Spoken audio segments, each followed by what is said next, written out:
Hey everybody, how's it going? It's May 10th, and little fun fact, absolutely nothing happened this week. Nothing at all. Never ever, like, we have nothing to talk about. I No wish. words. I wish. I would have loved to work on my some guides or other fun stuff today. But as I feared, I had to sit through a lot of AI talk. Like honestly, if you were playing the drinking game of every time AI is mentioned, you would have been in the hospital Oh in no, the you'd be first dead. 10 minutes. Yeah. Oh Oh, well, oh yeah, yeah, okay. dead by the end for sure. Yeah. You would have got sent to the emergency room like 10 or 15 minutes in. Yeah. Especially since they piled that near the start as well. Oh my god, they front loaded it really Yeah. hard. They also rear loaded it and mid loaded it. Honestly, like, just Just a full load. yeah. Full. Oh god, this goes bad. There was a But bit in the middle where they started talking about Google Cloud, and I was like, "Thank you. This is my one opportunity to catch up." Right? I kind of laughed as I saw all these chat rooms. Everyone's like, "Oh, good, they're gonna finally stop talking about AI and talk about Android." No. The moment that they said, "Okay, let's talk about Android," I'm like, "Oh no, that is a misdirect. That is a total misdirect. They're gonna throw AI in there immediately," and boy, did they not disappoint. Yeah. So it's been a day. I'm pretty tired. There was a lot of AI stuff, and like I don't know if there was really anything. There was one thing that was unexpected, but there was rumors of it that I thought was nice. Um, and really not a whole lot else. Like again, because all the Pixel stuff leaked already. We already know for a fact that Google was working on AI stuff in search and Google Workspace and all this other stuff. So there really wasn't a whole lot of like new. I know that happens like almost every Google I/O or tech event in general, so it's not surprising. But I don't know. I guess maybe it was less exciting because again, I know this is par for the course for I/O, but so much of what they talked about just has no timeline. So Yeah. like they show like all of this AI stuff in search, all the AI stuff in Google Docs, almost everything else. They were like, it's coming in a few months or longer. Like I don't know. Like the Google search stuff seemed like maybe the absolute earliest. Um, like they you can join a waitlist today for their like experimental Google search thing. So they're not even letting everyone into the experimental thing. So we're several stages away from anything resembling like a rollout. The fact that Um, they are letting people onto a wait list, frankly, means that they're further along than about half the things that they normally announce. yeah. That, in a weird way, Um, that's actually almost a credit to them. But yeah, no. yeah. So it's hard to get excited because I mean they showed off a lot of this Google Docs stuff in like February when they were like, guys, we're doing it too. You don't need to worry. So it's just sort of more of that, and like all the demos they showed were like videos too. I think they only had like one live demo that was real, and the rest was like mock-ups and stuff. There were at least a couple of for sure real ones. One of them was Dave Burke's thing because he literally was like, "Oh no, don't cheer yet. Let's see if it works." So that one was real. And there was one other thing that I thought was real. But yeah, it was almost entirely demos or like videos, which felt very Apple-y in Apple's current history of being like, no, we don't do live demos. Yeah. In a small way, I want to give quick credit for the fact that despite the fact they said they said AI relentlessly, I hardly ever heard them say Bard. I think I only heard them mention Bard like twice. It was pretty much a lot of talk about Palm and just in general AI, but they did not spend much mentioning Bard, which I guess is good. It doesn't matter much, just kind of funny that the one thing they actually had out there that is technically like fully live, and they're like, yeah, let's not talk about that.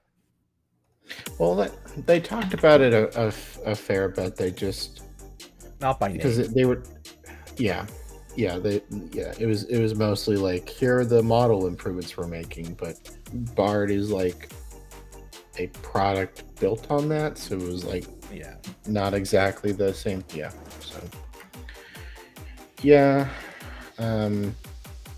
mean, definitely was there's a lot of smaller things, there's a bunch of stuff from Wise that just got announced, or Waze, whatever. Is it the Waze is the Maps app, right? Yes. Or is, okay. I forget how that's used pronounced. to be a Google Maps competitor until Google bought it, and it remained a Google Maps competitor.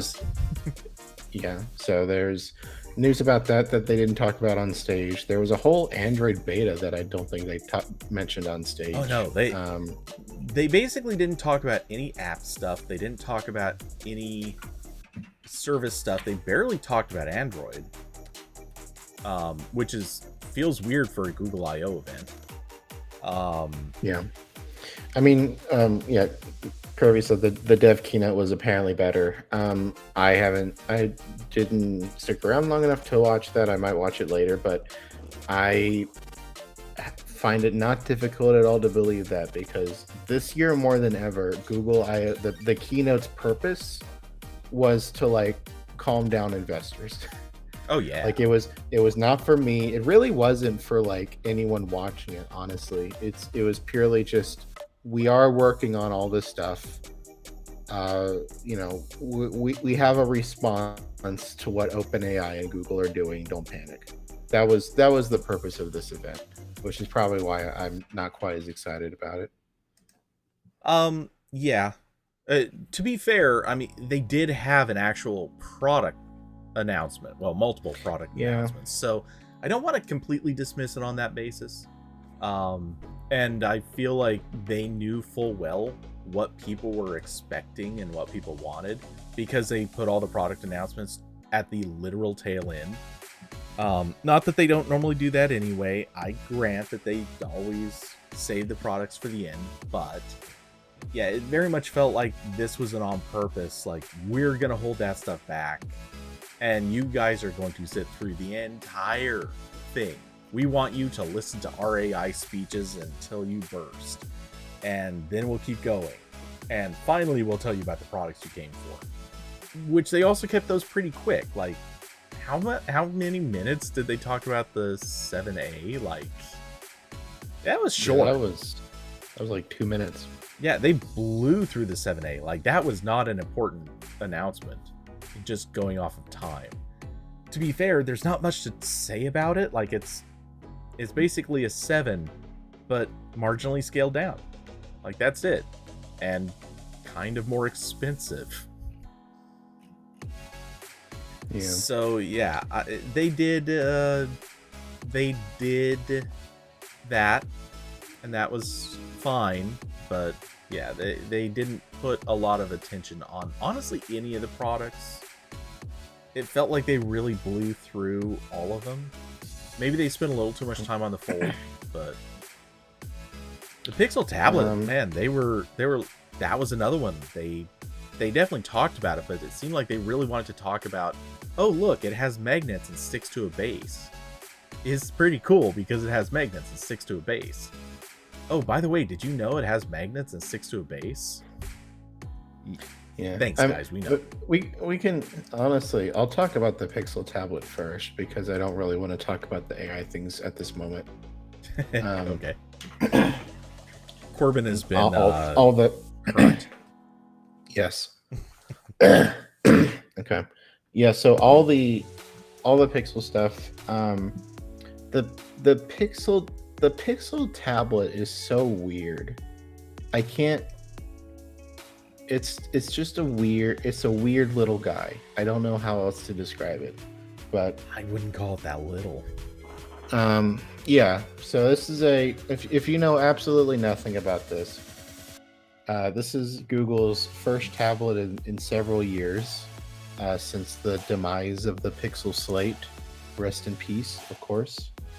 And their last Android tablet was much farther back than that. So they're getting back into the game finally. Say, what did the size? 11-inch screen. Yeah. 11-inch screen. It's got a Tensor G2 chip, which is the same one in the Pixel 7, All of 7A, the current Pixels. 7 Pro, Fold. Yeah, so all of the current Pixel those. phones. Yeah. And it's mostly just like an Android tablet with the Pixel software, and they've made some software tweaks specifically for this like dock setup they have. So this is supposed to kind of be it's kind of supposed to be like an upscale Nest Hub, sort of. So you have the dock, which comes in the box. I was half expecting them to sell that separately. Be like, that's another $100, buddy. Now, every rumor was pointing to this being stuck in the box, which, such a bad choice. Yeah, so you get the dock, and the tablet goes on the dock with magnets, and it gives it like a nice speaker base, and will keep the tablet charged and stuff. And also, not that great of a speaker, but okay. Is it? I don't know. Well, okay, so to my knowledge, no one has actually gotten to sit down and just listen to it. But we were looking at this a week or two ago, and just based on the size, like how the shape of it, there's not much space for an actual speaker. It is basically going to be the same speaker as what's in the Nest Hub, give or take, you know, like a couple millimeters. So, I mean, that sounds about right, because like it's mostly not even pointing towards you if you're sitting in front of it. Yeah. Which, like, granted, isn't supposed to be like its purpose. Like the dock is supposed to go really where you'd have a smart display, so it could just be like smack in the middle of a kitchen table or something. Right, and yeah, that's fine. It is a backfiring speaker. It is good enough to be certainly louder than what the tablet can produce, and it's going to produce more sound. It's not going to be a music speaker, not a good one. It's going to be for an assistant voice, and that's kind of all it's going to be, which basically means it's not going to be very good.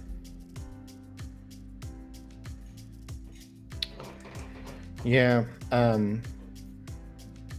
So yeah, they're kind of positioning this as both a tablet and a smart speaker, which is weird because the smart speakers, first of all, I'm not really sure if like how much of a market that's worth pursuing there.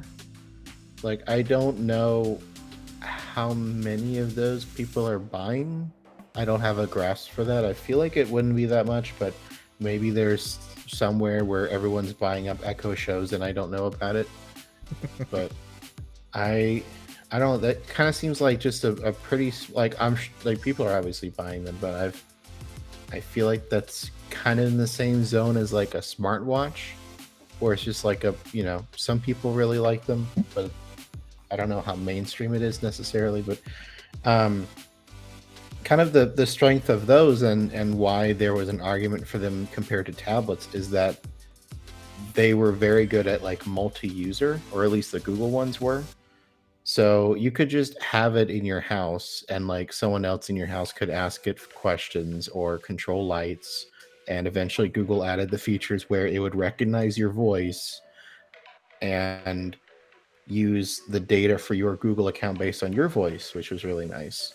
But this is just an Android tablet.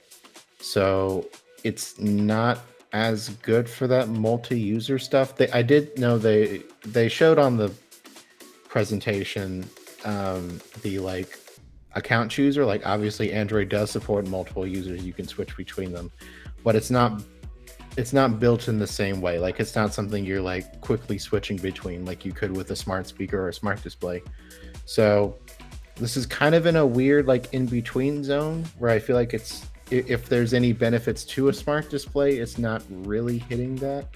But if you live alone like me, that's fine, I don't care.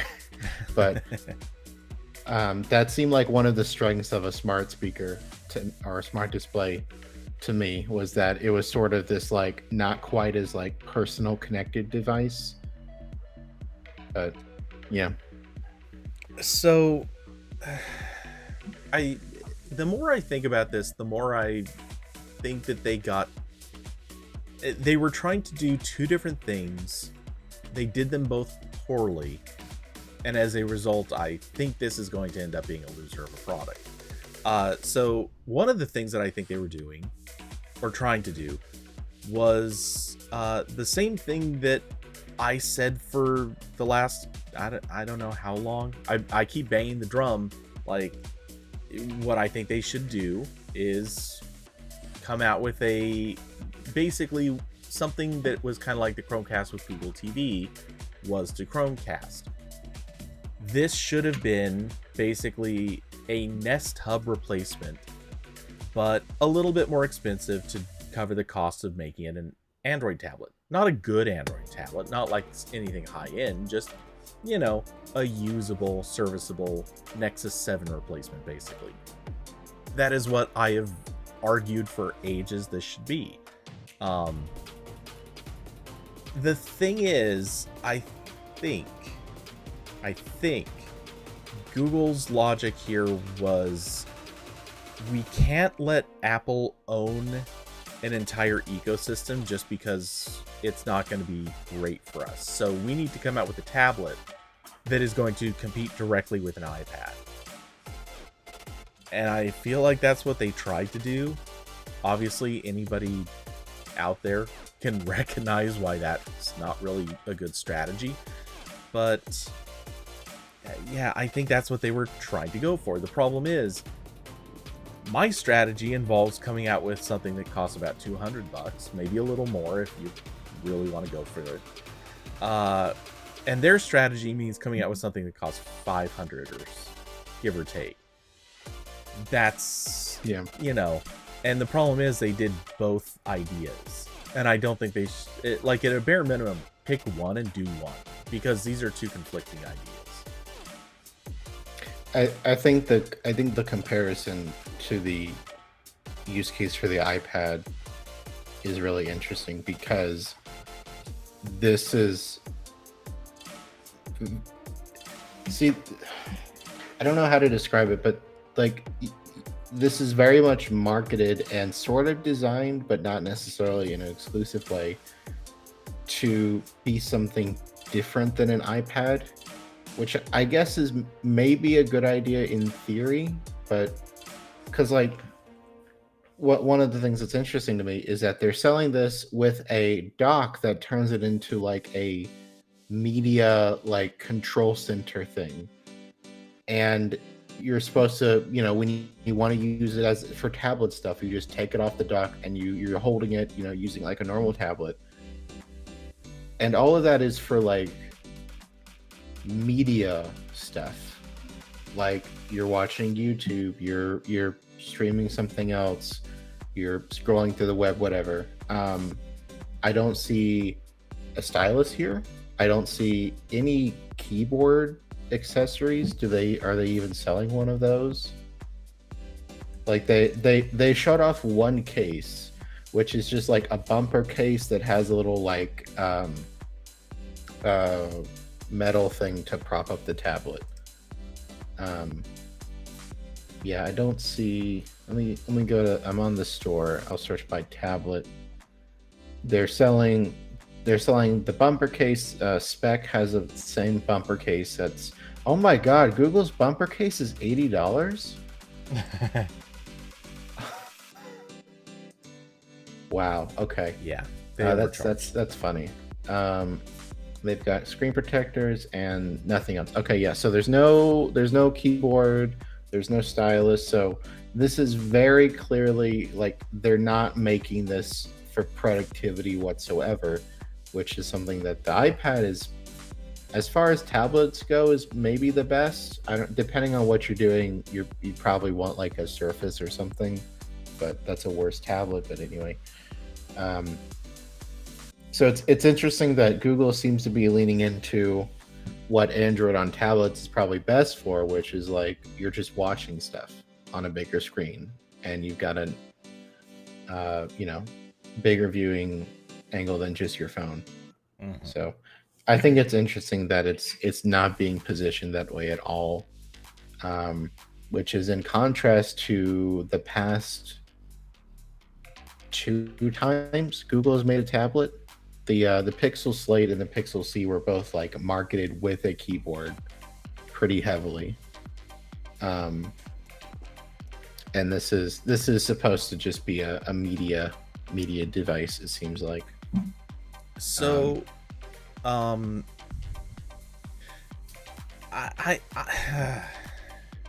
one of the problems I find with the pricing is it seems like this is framed to be a smart home device. I mean, that's what the dock is, that's what the design is meant to look like, that's what the software that is meant to mimic a Nest Hub is meant to do.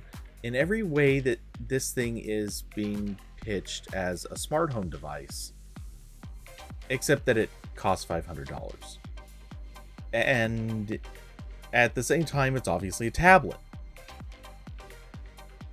The $500 price point makes sense for a tablet, or can make sense for a tablet. Certainly can. I mean, Samsung has tablets that they charge twice as much for. Over. But this just does not sit with me as a product that they can get away charging. Well, if it's a smart home device, they just can't get away with charging that much. It's honestly just too much for people to say, oh yeah, I just want this so I can sit on my nightstand. Right. Those home hubs and Nest Hubs were going for like $40 at times. Yeah. And as a tablet, it can make sense, but then you're talking about a device that you're supposed to want to attach to a base. A good chunk of its features actually don't work unless it's attached to a base. And nothing that necessarily matters. Like if you care about the smart home stuff, you'll attach it to a base. The rest of the time you won't. And I'm sure it can charge. It's got to have a port on it, so I'm sure it just charges normally. So you obviously can just take it with you, throw it in a bag, do whatever. But it feels like they were trying to do two things with this, and those two things are in opposition. And they largely oppose on price. Like, that is where this just keeps coming up, is the price just feels so completely wrong for this. And also, yeah, I don't think it was smart coming out with a high-priced tablet into a market where tablets are famously not really well supported. Yeah, like there's like a lot of Samsung's tablet pricing for their main like Tab S lineup is also insane. Like I'm not saying that from a like, oh, they should charge less because they're not Apple, like that kind of thing, but like even like their mid-range one I think is like $600 or something. It's kind of crazy. To Tab S8 on Amazon right now. $620. That's a lot for a tablet running like a mobile OS. I don't even think the quote-unquote mobile OS matters. I mean, again, look at the iPad. Technically running iOS. Right. It doesn't matter as much for that. Yeah. It works well. It has a big app ecosystem. Even if it's by comparison to the iPhone and just what people want it to be, it's a terrible ecosystem. They don't even have enough apps. But then you compare it to Android, and it's just not even close. Yeah, So, and like Samsung's pricing is crazy, but also Samsung has the advantage of basically all their tablets. Once you get past the like $200 range, they all have OLED screens that are pretty good. Like I really like the screen on my Tab S6.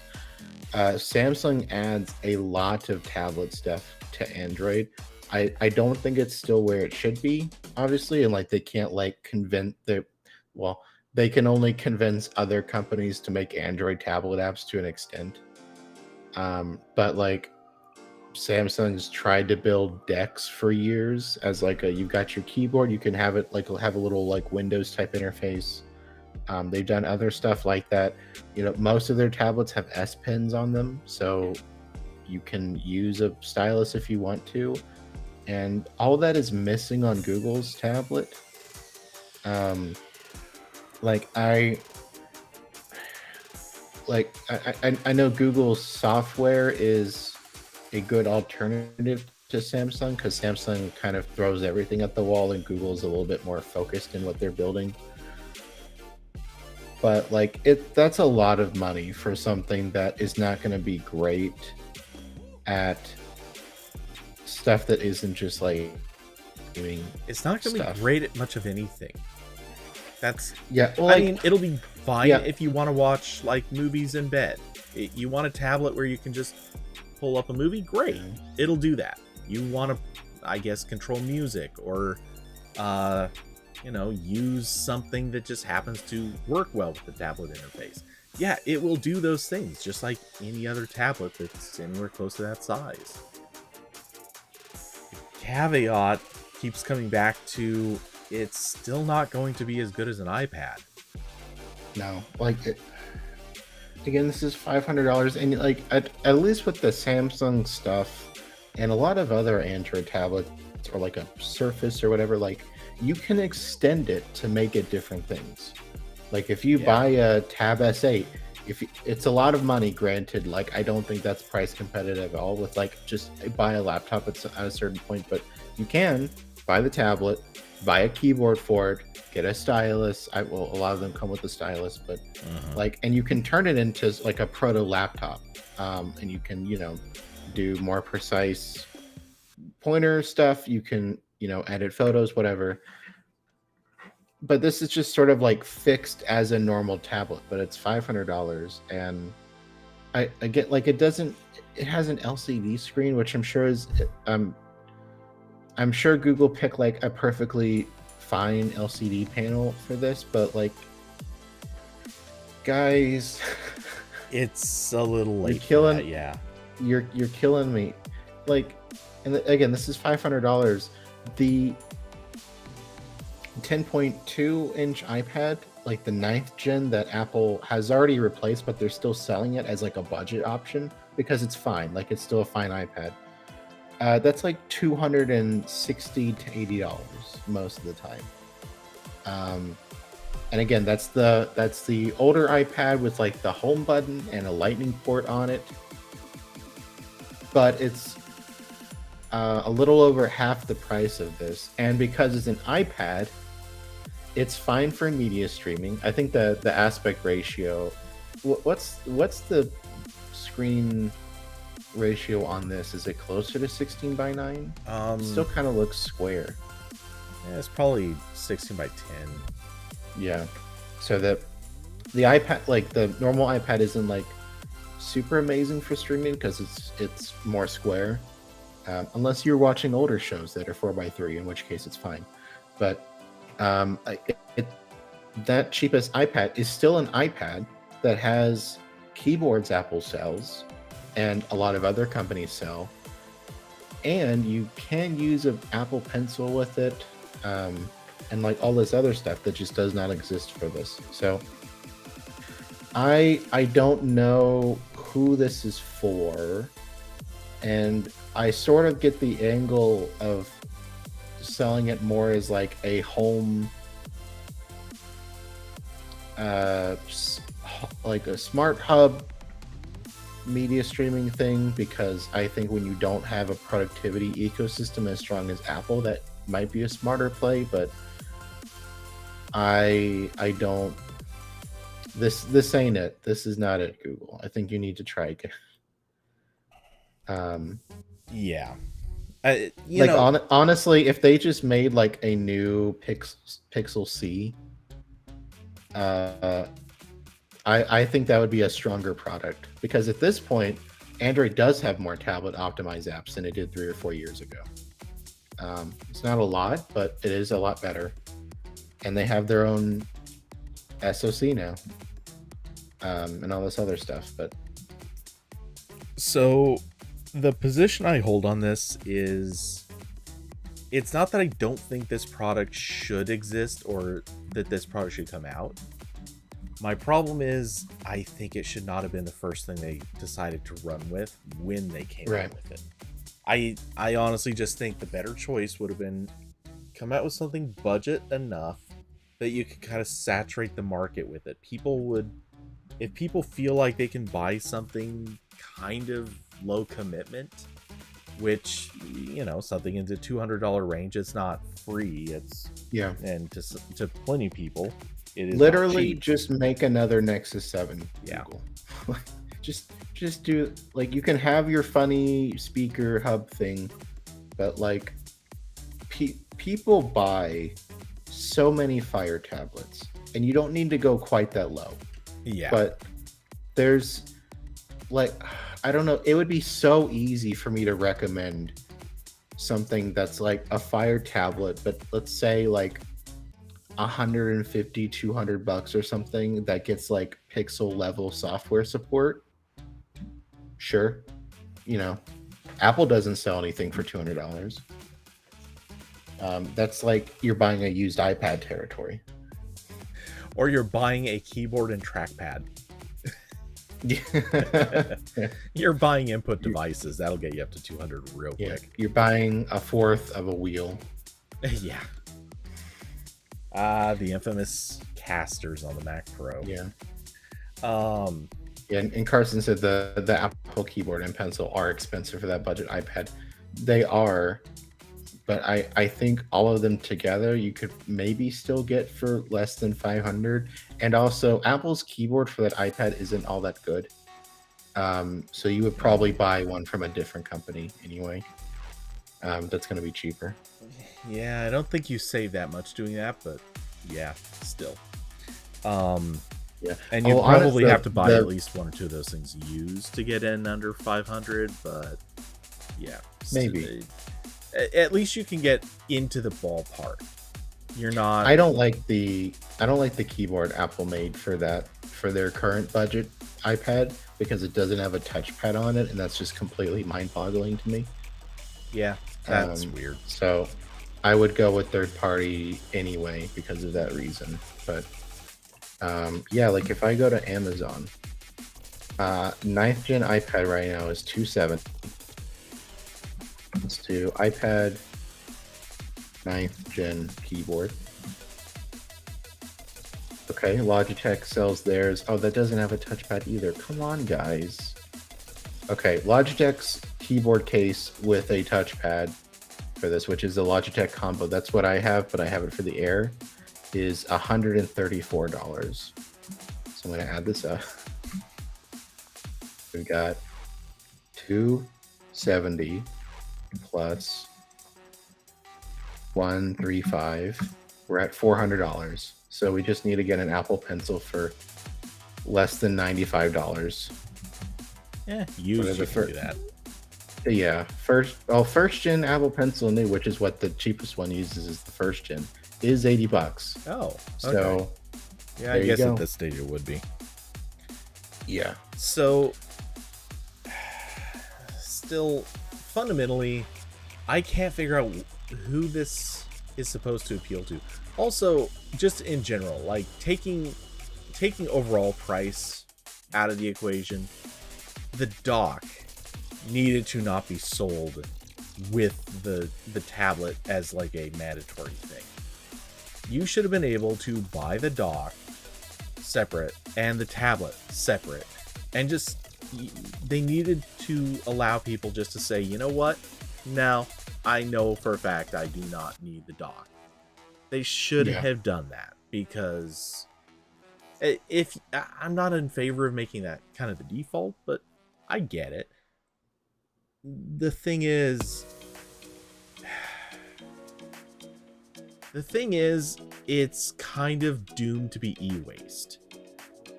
You've got this thing that is overpriced, but that's not really the key thing. But it's included for no reason.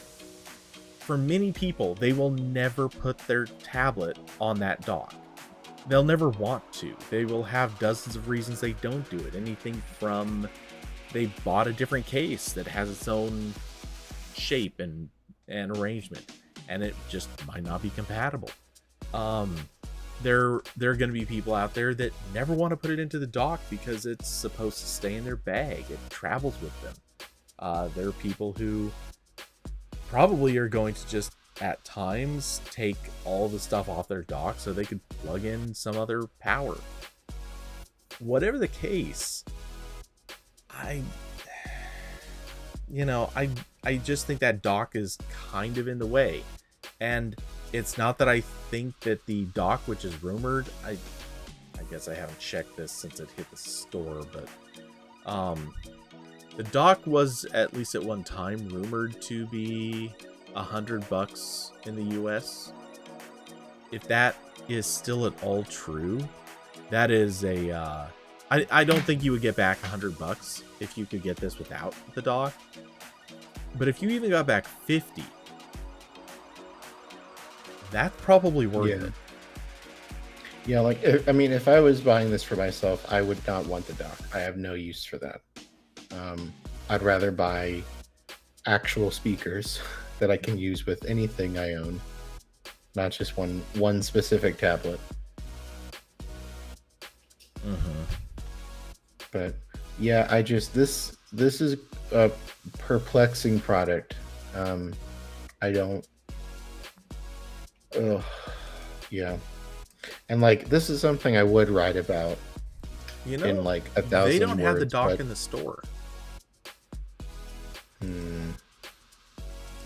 you're not selling it separately? It does not appear so. Maybe in the order page? Nope. Yeah, I'm guessing they just maybe decided it was a bad look and decided not to offer it. Yeah. And like, this is all stuff that like I could write out in 1,000 words and publish, but like, it doesn't seem like a lot of people even care. Yeah. Like, I think if I wrote that, it would get like 600 views. It's actually very possible that everyone here cares more than anyone else in the rest of the world.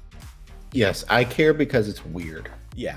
And because I would rather think about this than the effects of AI on the world and my job. So yeah, so weird tablet. Just buy an iPad. Or really anything else. Like those Samsung Tab A budget tablets are fine. You know, they could probably get like 2 OS updates at this point. That's pretty sweet. So okay, Pixel Fold perhaps. Pixel Fold. So they Google announced this last week officially.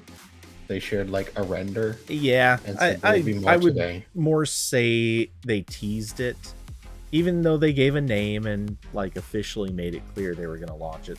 I feel like they didn't really give enough detail to call that a launch or announcement. Yeah, it was a, hey, guess what? That thing that you expected? Yeah, we got it. Yep.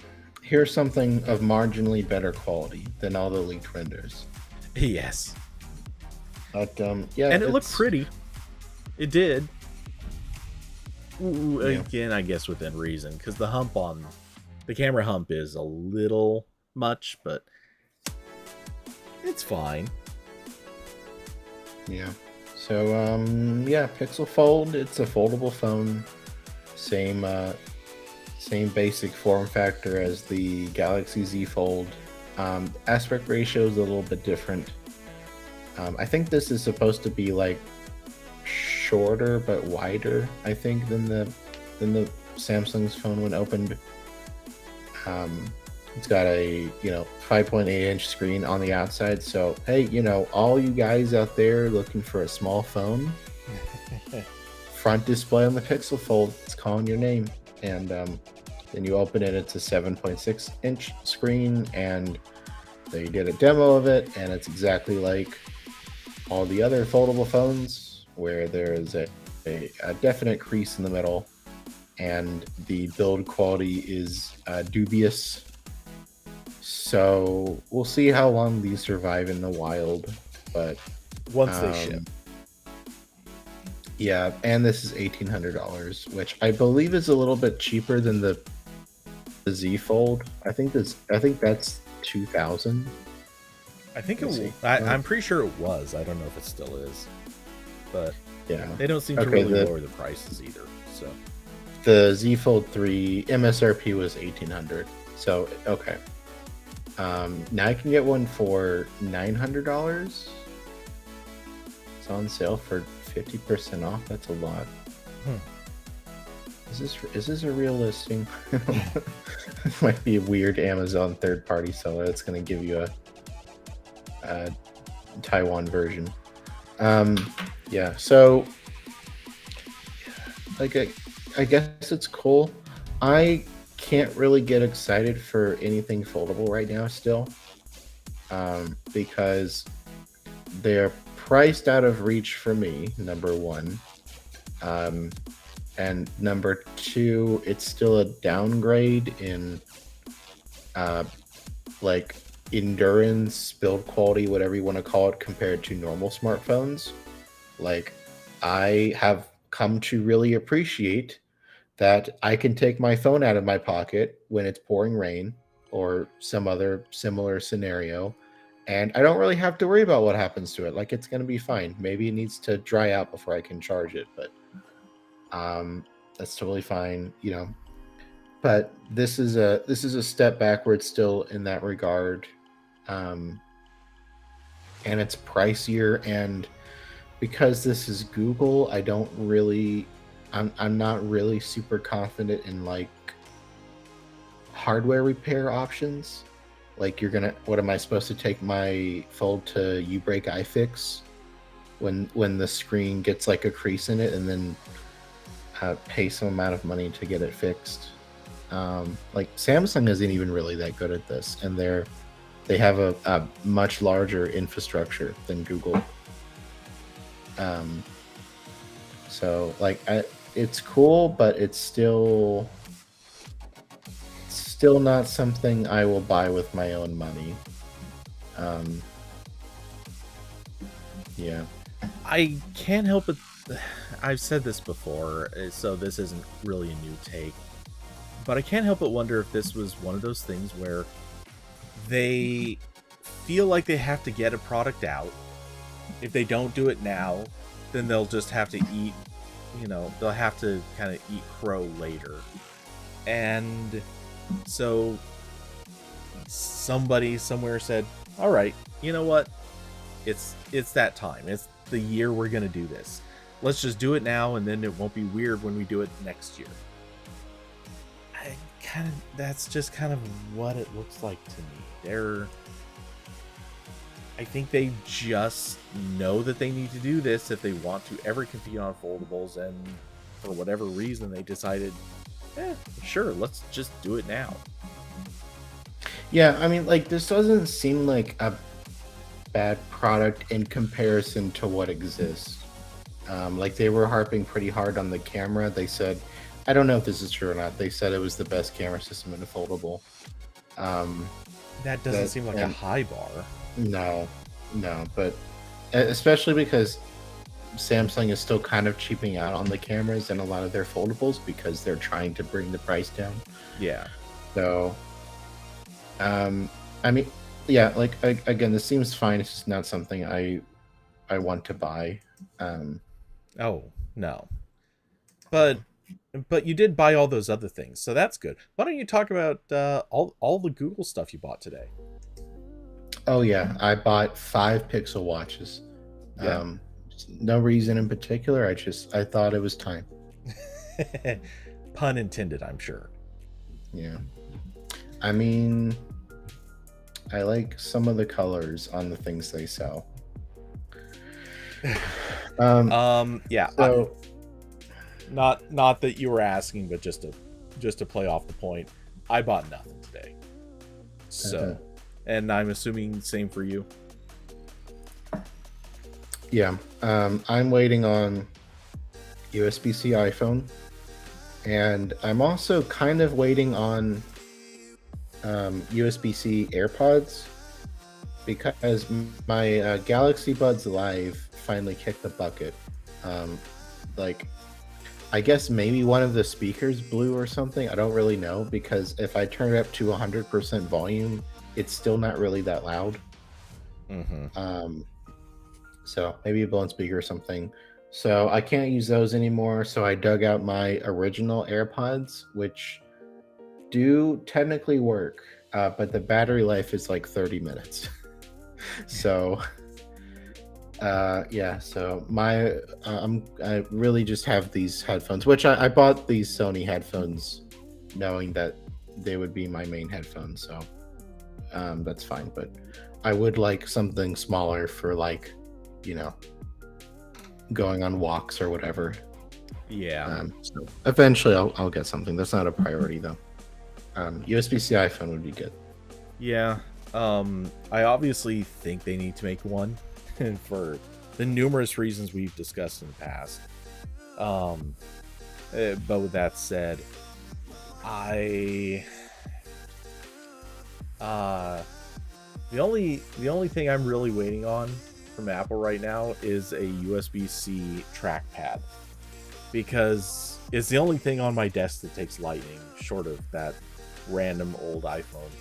So yeah, I'd really appreciate if they would revamp these things and put a proper USB-C cable on there. Because I would not buy right away, but I would certainly put it on my wish list and get it someday.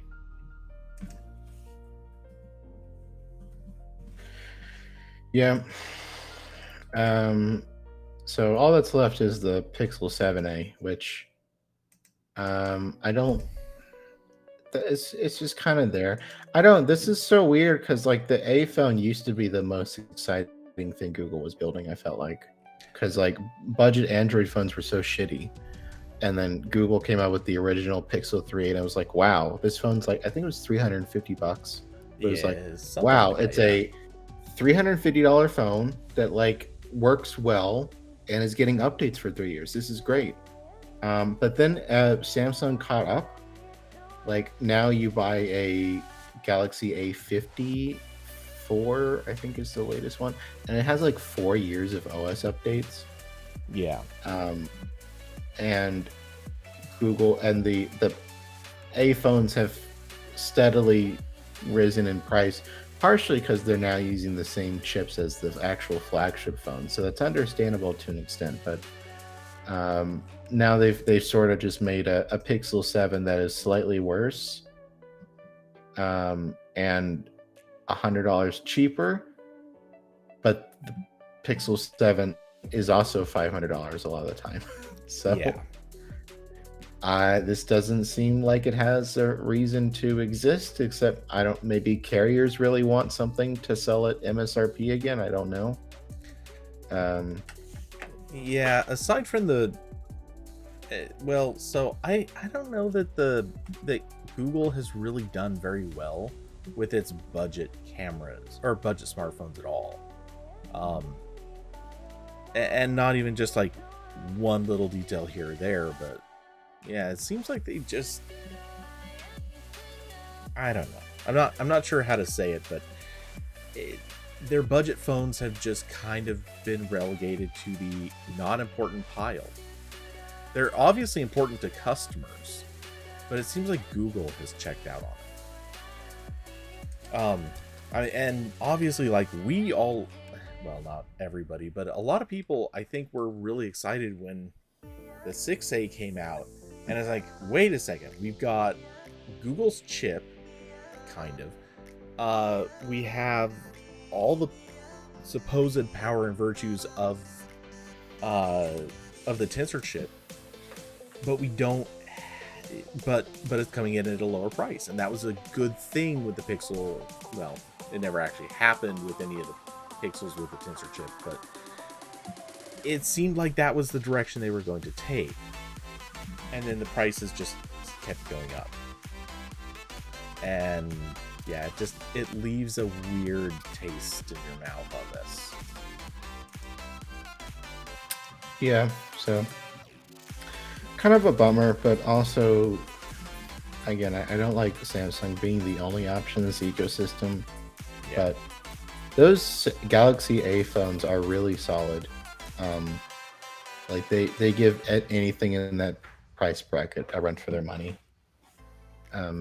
Especially like Apple might still have the edge in software support, but a lot of people want to buy a phone based on screen size and like kind of how approximate it looks to a flagship phone. And the like A54 is also pretty good at that, whereas Apple in that price segment sells the iPhone SE, which it's the iPhone SE. Yeah. Hey, are you good for a minute? I've got a delivery I need to go grab. Sure. Okay, I'll be right back. All right, everyone, pop off in the chat. How's everyone's day going?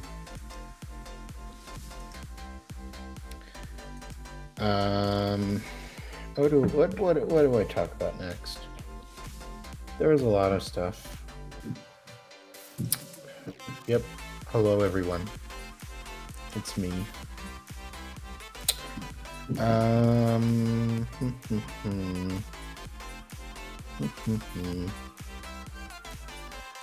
Oh, I know what I can talk about. I made a cool little web app. Let me grab the URL to that. Did that not copy? Copy. Paste. What is going on? Can I type it in?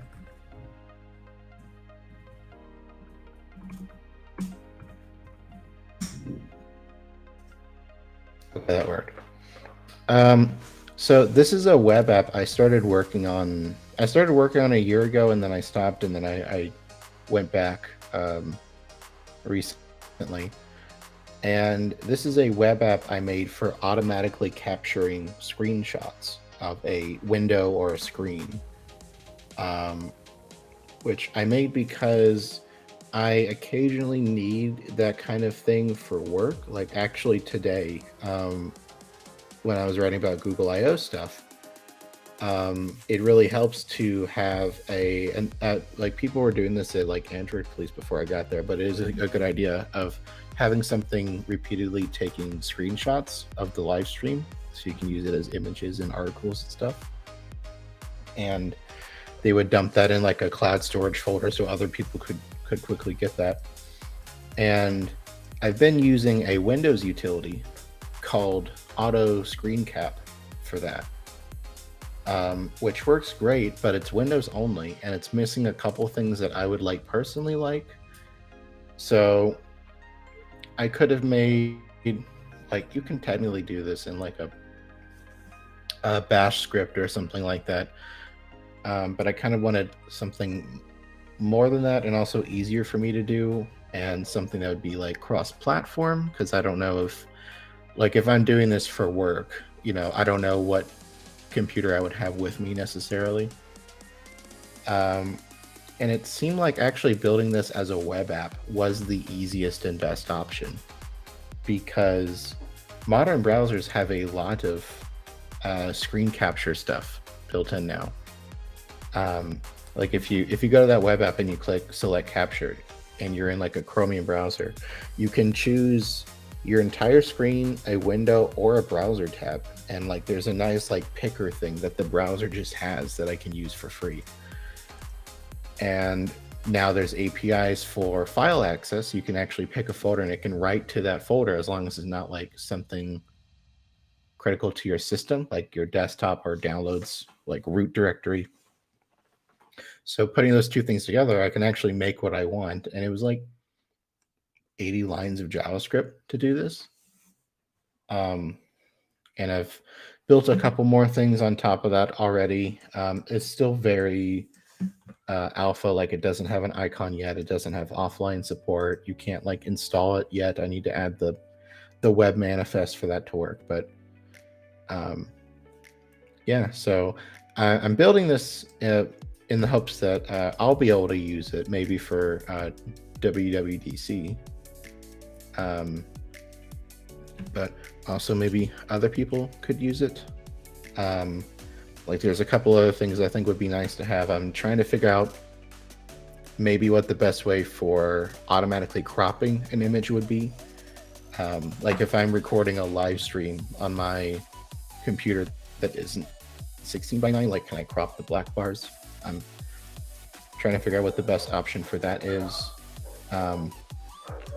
Also, I was trying to see if maybe I could add like webhook support. Like it'd be kind of cool if when it takes a screenshot, it could like send a message to Discord. That'd be pretty cool. David said, I assume it works on Mac, does not work on my iPad. So right now this only works in Chromium browsers because trying to think, what was it? The screen capture API is in pretty much all web browsers on desktop, not mobile. And then also the file system access API for writing to a folder on your computer that is not the downloads folder, that API is only in desktop Chromium right now. So that's not even in like Safari or Firefox, which is a bummer. I thought it was at least in Firefox, but I just found that out like yesterday. So definitely have to use desktop Chromium for now.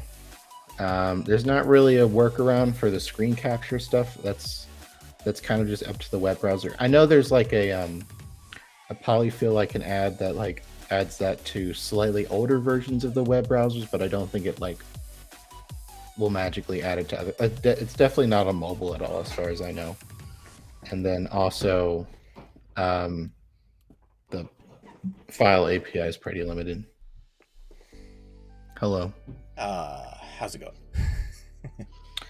I was talking about my cool, nifty new web app. Indeed.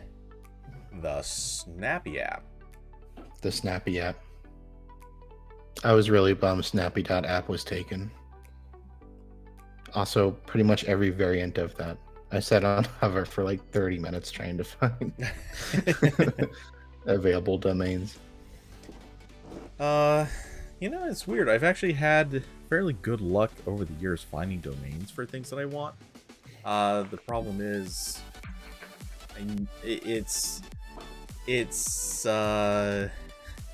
the projects that I usually want to attach a domain to are usually pretty big, and I never actually have enough time to finish them, and in some cases ever start them. So.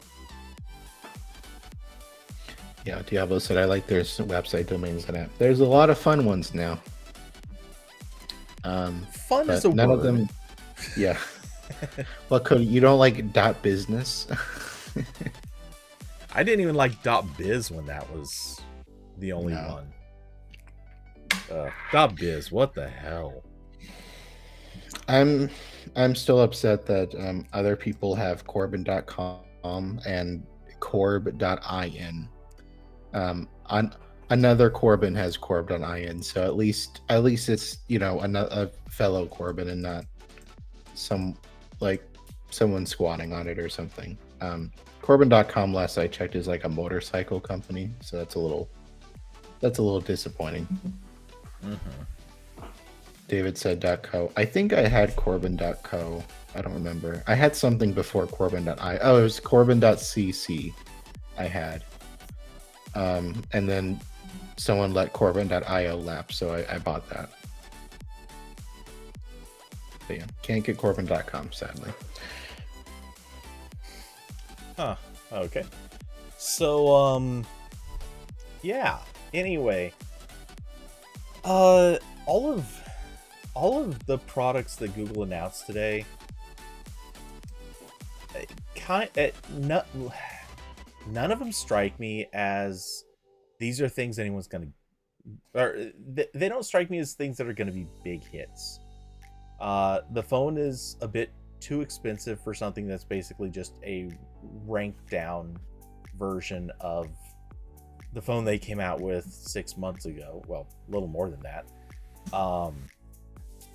The tablet is a too expensive product that doesn't have a good software support ecosystem, and it is artificially inflated by a dock, which, as a side note, I meant to say this earlier, but I feel like the dock was everyone's expecting it to cost like $100 when it comes out, like if you buy it individually. I'm pretty sure that there's a significant like bundling discount in this case. So even if you didn't have the dock included, I think at most they would lower the price $50, and probably not even that much. So yeah, just a hunch. I don't think the dock is going to give a huge price difference, but it is giving a price difference, and that's still costing us where it shouldn't, or well, costing anyone that buys it.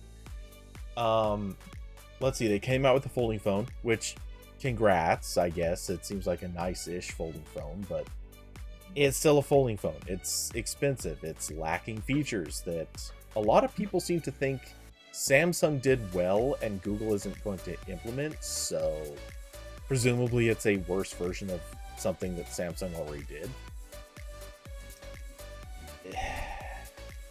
I mean, you go down the list and it just feels like this was the worst possible product launch Google has done in a very long time.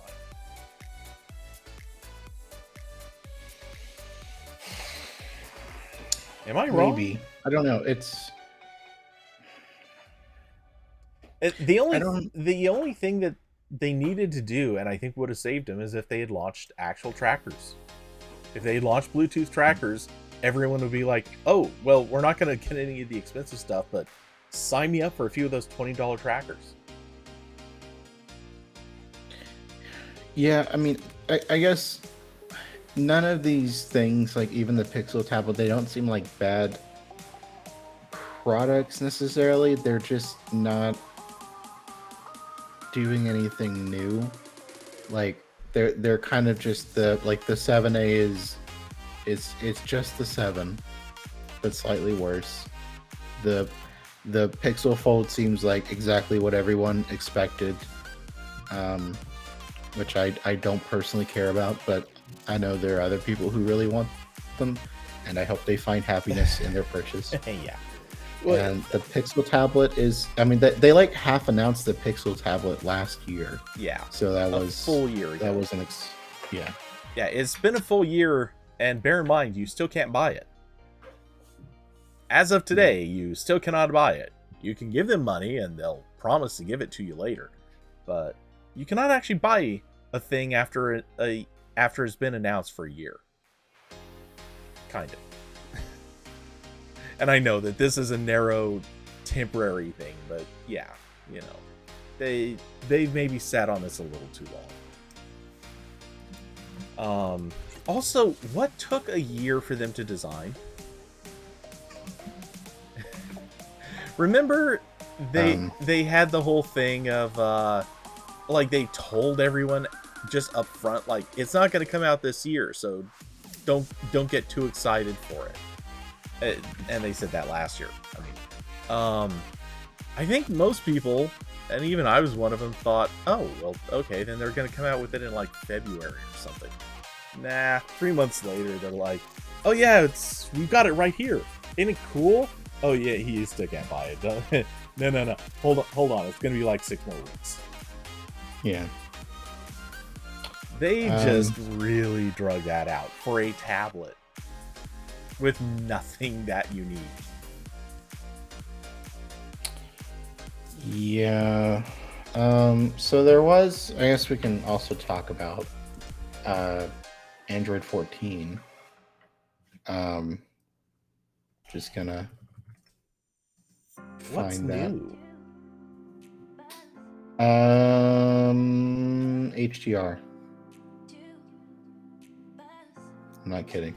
I was really hoping you were. No.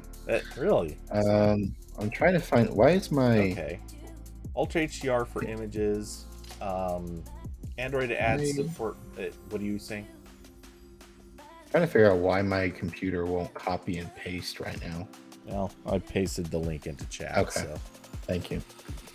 Add support for 10-bit high dynamic range HDR images, retaining more of the information from the sensor when taking a photo, enabling vibrant colors and clear contrast.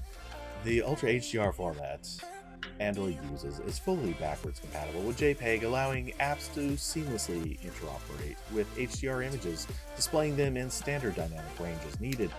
Rendering these images in the UI in HDR is done automatically by the framework when the app opts into using HDR UI for its activity window, either through manifest entry or at runtime by calling window.setColorMode.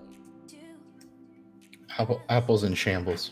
Yeah. Change everything. Yeah. It's the end. All the fighting's over. Yeah. We won. I think the bigger news, I don't know if there was betas already available on third-party devices, but beta 2 is on. Yeah, that was definitely the bigger news. Yeah, it's on Oppo phones, Lenovo, and not Samsung. Wait, was it not? Somebody said it was. Samsung's not on this list. Okay, well, that's weird. Nothing actually. phone. There you go. Nothing phone's good for something. You're not going to shitting on that phone. I was going to say you're not going to get me to repeat that. There will be no audio of me saying this. Yeah, so there's other APIs. They have lossless USB audio. They have. Actually, now that I'm looking at the list, it's really funny how much it's basically just Chinese companies plus Google. Well, I mean, who's left building Android phones? Like, when you take away Samsung, like, it's not a whole lot there's not a whole lot left. I mean, that's fair, but like, I mean, we had Asus. Motorola, but they're just fully absorbed into. They're also Chinese. Oh, just okay. Well, Taiwan. I think they're in Taiwan, right? Or is either Hong Kong or Taiwan? Taiwan. Okay, I thought so. I'm very smart.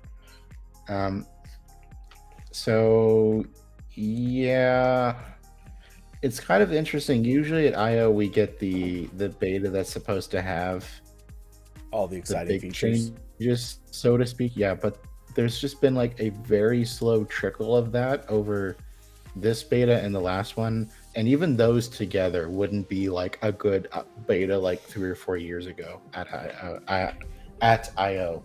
Jesus, I can't speak. It's a good problem to have on a podcast.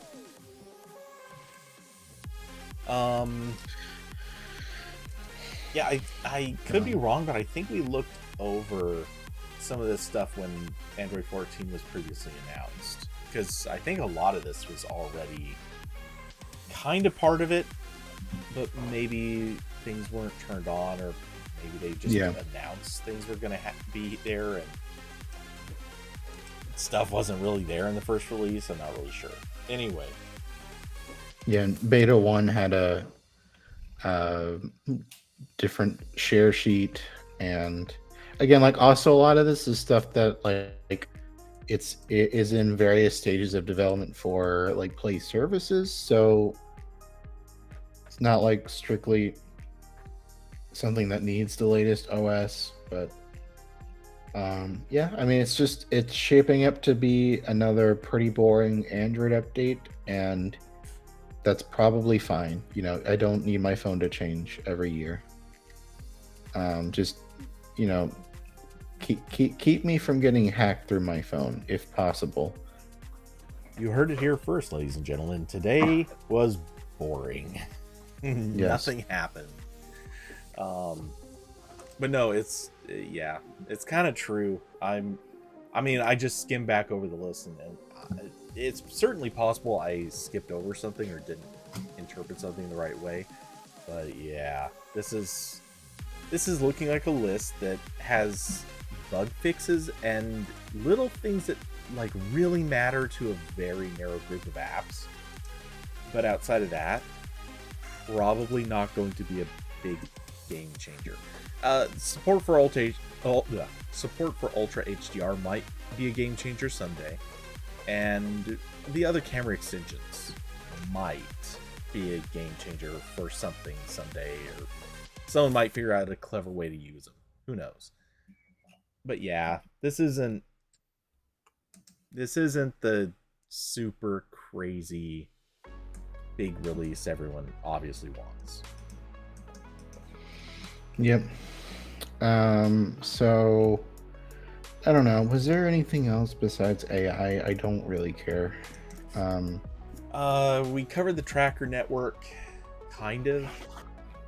No, I think we talked about that before the stream went up. I don't think we talked about it. Okay, well, all right. I at least mentioned the lack of tracker tags, but the tracker network. I'll let you explain it. Honestly, I think you paid closer attention. I did write about it. I found, here's the blog post. There we go. Now I can paste. That's great. So Google's had this service for a long time called Find My Device, and it was just sort of the app and panel thing you went to for information about all the devices hooked up to your Google account, or at least like all the like Android stuff, because it would have options for like seeing how much battery life it had. You could like do the remote reset stuff. But now Google is extending that with the ability to add accessories like earbuds and tracker tags.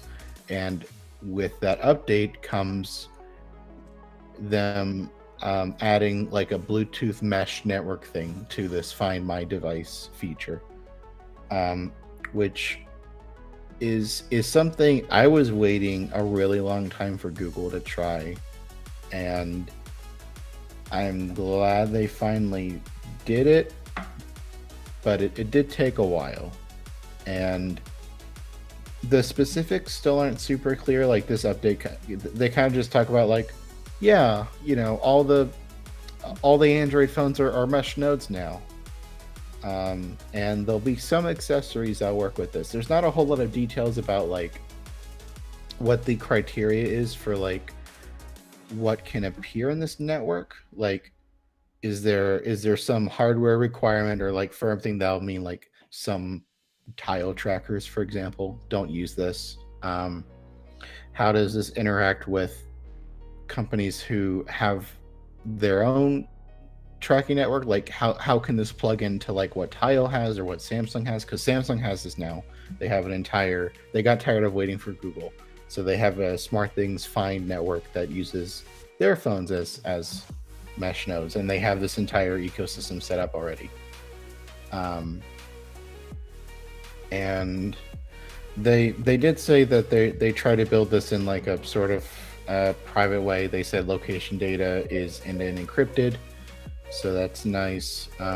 They also, this was announced I think last week or the week before, but they're working with Apple on a cross ecosystem solution for unwanted Bluetooth trackers. So if you're getting stalked and someone slips a AirTag into your bag, you will get alerts about it on your Android device. And that also goes the other way. Whatever tags Google's thing will use should show up as alerts on an iPhone, which that needed to be a thing 2 years ago, like desperately. Like this Yeah. has been a really big issue that is almost entirely on Apple. I don't think there was a huge reason for like I wouldn't put Google in the wrong for not building like privacy protections against an Apple product that's on Apple to do. That was a huge fuck up. I think that was one of Apple's worst like privacy and security decisions in a long time. Was like, yeah, we're gonna release AirTags. Oh, someone put an AirTag in your bag. Well, if you have an iPhone, we'll alert you about it. If you have an Android phone, you can have fun being stalked unless you download our app and then let it run because it doesn't run in the background. You have to open it and let it scan for AirTags around. That was completely insane. So that's good. There's traction on that. The catch is that that seems to just be for like unknown tracker alerts. It seems like I don't know if this is on Google or Apple or just neither of those parties are interested, but this isn't unifying their tracking networks into one huge thing where you can see where your AirTag is from your Galaxy tablet or whatever, which feels like really something there should be because most other networks are not like tied to a device ecosystem like that. Like if if you're a T-Mobile customer, you can kind of just pop that SIM card into whatever phone you want, like that kind of thing. But maybe in a few years we'll get there. We'll see. Yeah. So, regarding Apple's behavior specifically, I did bring this up in a previous stream. To me, I think what Apple was largely trying to do was use, or rather abuse, their lead with the tracker network, and it kind of turned it into a reason why Android users would presumably have to switch if they're getting harassed, if they're being stalked, they're threatened, or anything like that. The easy, the solution Apple gave them was go buy an iPhone, which of course works well for Apple, just terrible for anyone else. So I think we were sort of seeing Apple intentionally and willingly playing a real bad guy in that one, which isn't that unusual. But yeah, I don't know.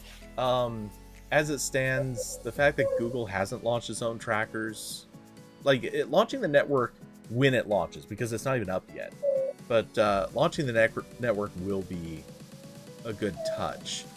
I'm curious how it's going to do in the long haul, though. Like, how much attention is it going to get? Yeah, because like once this is up and running, there's so much potential. Like Google says in their blog post, there's over 1 billion Android devices in active use. Like presumably anything connected to the internet running Google Play services is going to be a node. So in theory, this should be like the best option for finding like a lost item, outside of having like one of the trackers that connect to like cell towers. Yeah. So like this could be like really, really, really useful. Maybe better than AirTags, especially in areas where people aren't buying as many iPhones. Like here in America, like there's a lot of iPhones, that network's fine. But like I would assume it wouldn't work nearly as well in like a lot of Europe, a lot of like India. So a lot of like Detroit. Yeah. Like there's a lot of potential here. And the third-party trackers are going to show up pretty soon. I feel like Google really should have one. Pixel tag, $20. That seems like an easy sell. But yeah. Yeah. Well, I don't know. I honestly, I was kind of convinced that they were going to launch it this this day because obviously we've been hearing that they had just passed through the FCC, or I'm pretty sure I remember hearing someone say that. There was also, in my mind, it was starting to look like it had to be a sure thing with the announcement of the Apple partnership.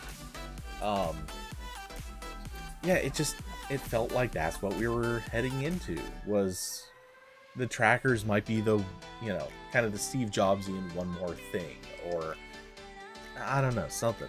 And then it didn't happen. And it's like, what? Really? That's odd. Yeah, maybe October. I don't know. But I did find it interesting that they're saying in this blog post, they mentioned that they are working with Tile, Chipolo, and Pebblebee to support this on their trackers. Again, I don't know if this is a thing that can roll out to all of them. I don't know what the exact hardware requirements for this would be, or maybe some of them don't have. Yeah, I don't know what the update process for this looks like. But they also said they're working on an update to the Pixel Buds to make them show up in this, and they are working on headphones from Sony and JBL. I think it would be interesting to see more stuff show up in this, and maybe other creative uses for this, because Apple's Find My network is pretty cool in that there's a lot of devices showing up that supported that aren't necessarily like something you might lose, but also it's just nice to be able to find at any given moment. There's been a lot of backpacks that are Find My. There's been I've seen at least a few e-bikes that support it. So there's stuff like that. I mean, I have an AirTag in my car, that'd be cool. So there might be more interesting uses for this. I think as soon as someone can get this into a pet collar, that'd be sweet. Especially because, well, I don't know, it would depend on the implementation. I have an AirTag. Well, not an AirTag. I have Anchor's AirTag clone that uses Find My, so basically an AirTag on my dog. You're not supposed to use an actual AirTag on pets because they beep after a while if you're not near them. So if your pet runs off and they're terrified, and then suddenly their collar starts beeping at them, it's probably not going to make the situation better. Yeah, that'll drive up the anxiety level. Yeah. I mean, my dog might just die. She's already anxious with no beeps going on. But so, someone can get a little pet collar that uses this network. That would be great, because again, in theory, there are a lot more Android devices than iPhones, so your chances of something being picked up is greater. So yeah, this to me is the most interesting announcement. Not any of the AI stuff, not really any of the Pixel products. I'm just okay, finally, Google is building a thing that Apple did 2 years ago, but they're doing it with a vastly larger install base. It's going to work on a lot more phones and a lot more accessory stuff. So that'll be cool, hopefully. Or maybe this somehow ends up being terrible. I don't know. Maybe this will lead to stalking on an unprecedented level. So we'll see. That would be impressive. So, yeah. That's the thing. I think we're both in agreement. There just wasn't that much about this show that was really compelling or interesting. We showed up. Well, not literally. We showed up virtually. We watched other people from my company showed up. I did not. And people from my company showed up. But yeah, there just wasn't much happening. There wasn't much to watch. There wasn't much that's really in our particular fields. Not that I was like desperately looking for anything to do, but at one point I looked at the fence or oh damn it. I lost what I was gonna say. I'm too tired. I felt that. I'm picking up what you're putting down. Yeah. Anyway, yeah, there just wasn't there wasn't anything really gripping or pulling me into it. Yeah. Especially because like all of the AI stuff, the demos they show and everything, it's what they are hoping it will end up being. And I kind of like rolled my eyes when they got to the part of the presentation where they were talking about how amazing their updated AI model is. And they're like, look, it's doing so much better in all these tests. And it's like, number one, this is the same shit OpenAI has been doing, where they'll say like, it's better in these tests. By the way, we won't tell you how the tests are conducted or like what the exact parameters of this test was. We ran the same one and it's better. So just believe us, it's better. And second of all, like anyone who used Google Bard when it came out, like that was terrible. Like that is really low bar there. So them saying like, oh, it's twice as good. I'm like, okay, good. So it's almost where like it should be. Yeah. It's almost to the point where Google in a normal state would be like, okay, this can probably be a beta now. But instead they're still going haywire because Microsoft and OpenAI have been pushing on them. Yeah. No, and it was very obvious this was a play to keep the stocks up. The thing I think so sad about that though is just speaking from the perspective of having read at least a fair number of things under embargo, there was more interesting stuff being announced in other sessions and other quote-unquote keynotes. So we all kind of just got the worst one. Maybe it's not the worst one. I don't know. The other ones might be boring too, but I feel like all of them have something fairly exciting to them. And we kind of didn't see much of that. Yeah. Like even I know there was stuff like they have the web team out and they're talking about like a lot of the new APIs that have been going into Chrome, which is like actually really cool because like Chrome is a thing that a lot of people use or they use other browsers with the same engine that benefit from those improvements and people use websites, so like that's a very clear like a thing people use and want to continue using is getting better, which is so far not the case with a lot of this AI stuff. Yeah. And so, yeah. Well, I'm sure it is getting better. It's just how much it affects us has stayed the same. Yeah, there's a very clear, at least for me, there's a clear difference in things that are improving that are real and something improving sometime vague future or something like background thing.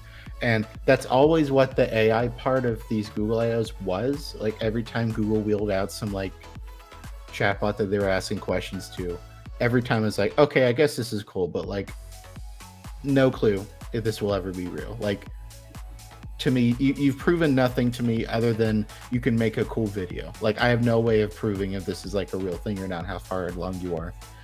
And a lot of the AI stuff today, even though Google now has a tangible chatbot AI thing, it's still in that foggy zone of like, I guess it's real. I don't know. Like, I don't know. This will come at some point. I'm kind of worried about the repercussions of some of this. So, yep. I don't know. Davidson, would you agree that this is the worst IO to date? Yeah, that was the discussion in the Discord earlier. Well, go ahead. Sounds like you were about to say. I mean, like I'm not good at like organizing. IOs in my head. So like I it's difficult for me to make this comparison. Like the one that's I think there's a difference in how we perceive these at the time and what they look like a few years out. Because like the IO that always sticks out in my head, which I think was 2016, was the one where they showed off Duo and Allo, and I think the first Google Home. I think that was 2016, and I thought that was really cool at the time and like a big deal. Like, wow, Google's like gonna try with messaging apps again. And they've got a smart speaker. They were showing off Google Assistant stuff, and that was new at the time. It's like, okay, this is cool. Of course, in retrospect, that was horrible. Yeah. Like, Allo's dead, Duo's dead. Google Assistant like turned out to be fine. Whatever. So, and what's weird is like if you just like parse this event like with no greater context, this should have been like a really cool IO. It's like, great, we finally got Google tablet. Google made a folding phone. That's crazy. They made another budget phone that's like a pretty good value. They've got like updates coming to Gmail and Google Maps and Android and all this stuff. But like just with the added context of everything in the past couple months, you're like, okay, I'm bored. So it's an interesting question, and I don't know if it's the worst IO to date. I'd have to go back and look at like what the last couple were. But the 2016 one is the one that was most interesting to me, and then before that, either 2013 or 2014, I forget, whichever was the one where they introduced Android Wear. That one was pretty cool. 2014. Okay, yeah, because that happened, and then I as soon as possible bought a Samsung Gear. Wait, actually, hold on. Yeah, okay, it was 2014. Okay, so Google has Wikipedia has a good summary of every year. So 2015. Yeah, we're probably looking at the same page. So there have been 15. Oh, 2016. They also showed off Daydream. Okay, that one might actually be the most cursed year if I'm to rank these. Well, it certainly did have the most unliked Android code name, Nougat. Terrible. And yeah, if you look over that one, that was a pretty rough year. It was Allo, Daydream, or wait, where's Daydream on this list? Oh, there it is. Sorry, eyes went right past it. But yeah, Allo, Daydream. Though they did highlight Assistant back when Assistant was still good. Yeah, well, 2016, that was before Assistant like really shipped. Because first it showed up in Assistant shipped. Yeah, it was first in Allo, and then later that year they put it in Android and the Google Home. So kind of cursed, but also like it again, like there's a difference between at the moment is it good or not, and then also how well has it aged. For all I know, today's IO will be the best one because the Pixel Fold sells in incredible numbers, and Google stock just went up 30%. I don't know. So I'm going to take the stance of I also will not necessarily judge best or worst exactly because I'm not a fan of absolutes. But if I were to guess, yeah, I think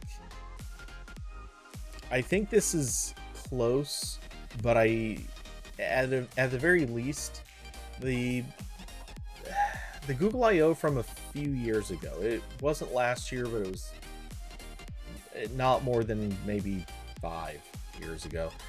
But one of the years they did nothing but talk about machine learning. it was a lot like this one in that every few seconds you had somebody say something about machine learning, and it was pretty agitating. It was a very obnoxious pitch. The thing is, though, I can't remember if there were other exciting things that happened that would have made it more worthwhile to watch.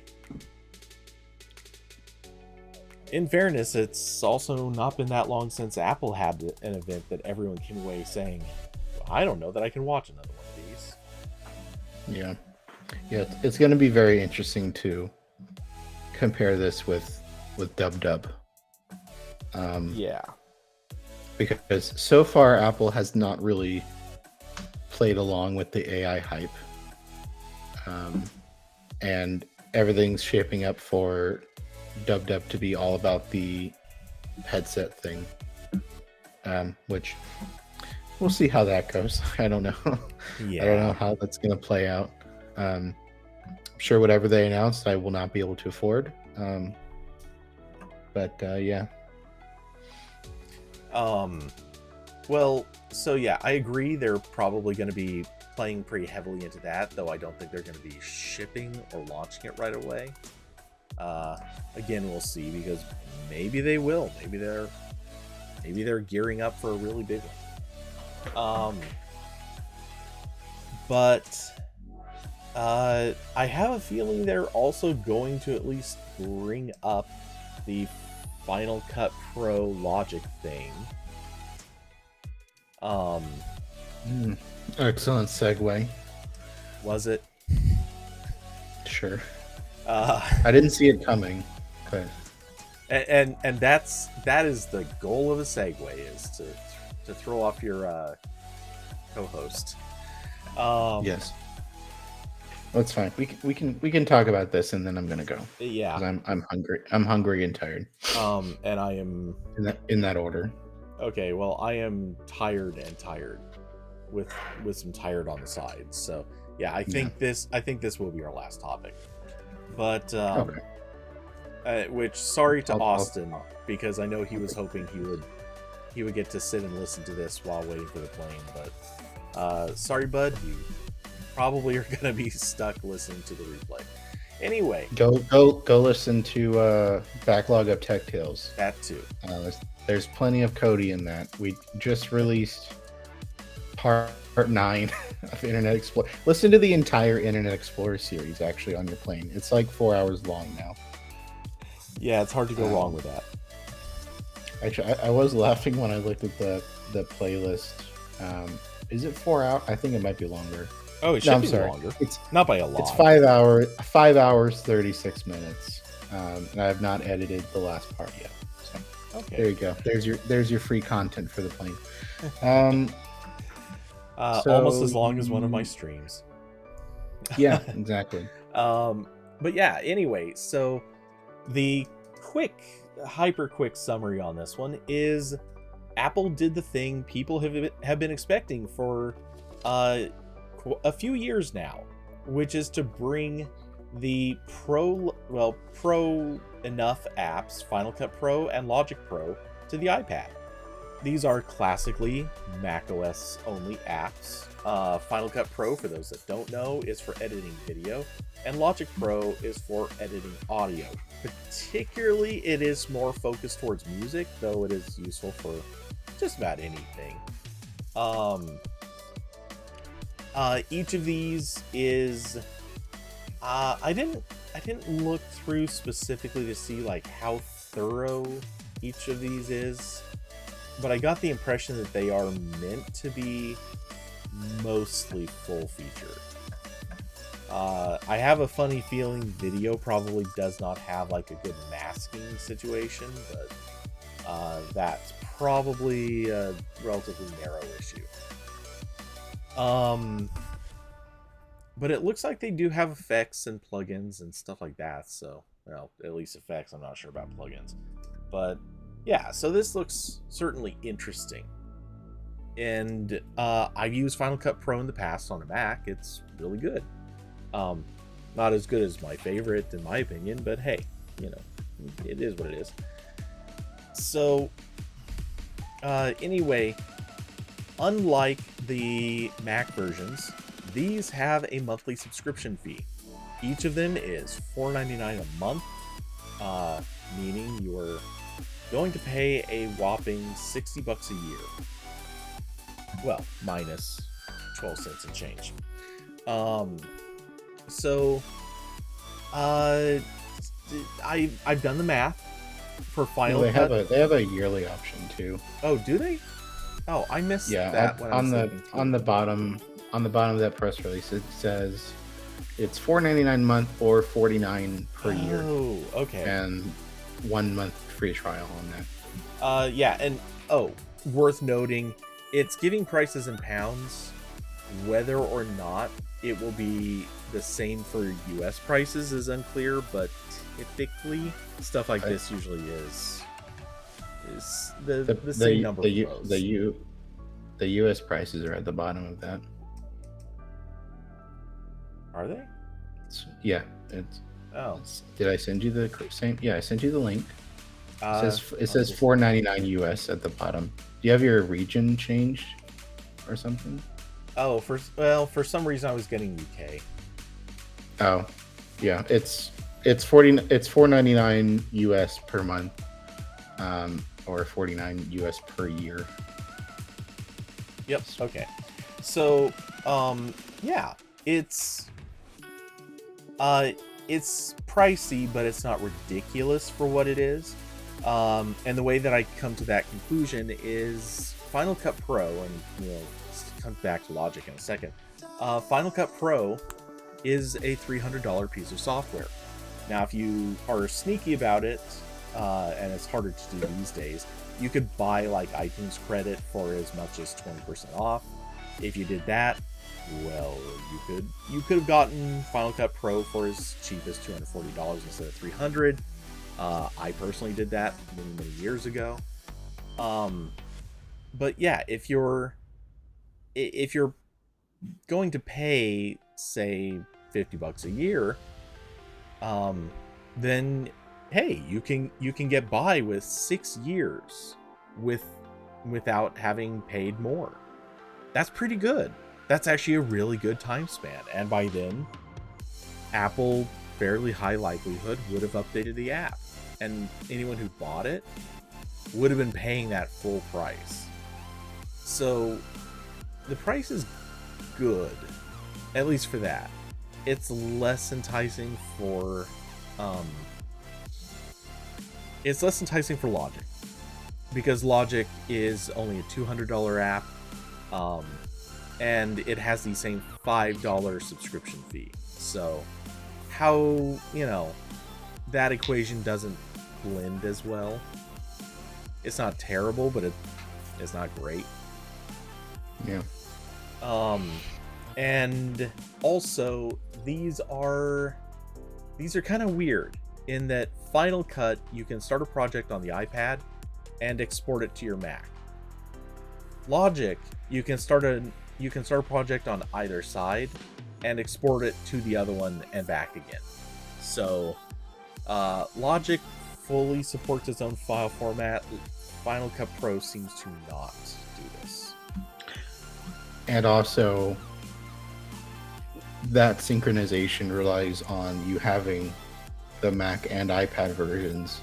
So if you're completely new to one of these, you got to put down $200 or $300 for the Mac app for however long that continues to be an option. Yeah. And also the iPad app, which kind of like, I don't know, like I'd be willing to try. I don't really have a need to edit video all that much, but I'd be willing to try Logic, but not really in the state it's of this like pricing and availability right now. Like, like if there was this subscription, but I could also get the same app on my Mac, sure. But like I'm not gonna pay.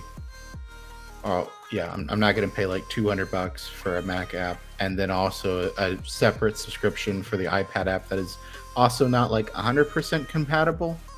At least, well, in the case of Final Cut, I'm not sure what the situation is. It seems closer on Logic, but yeah.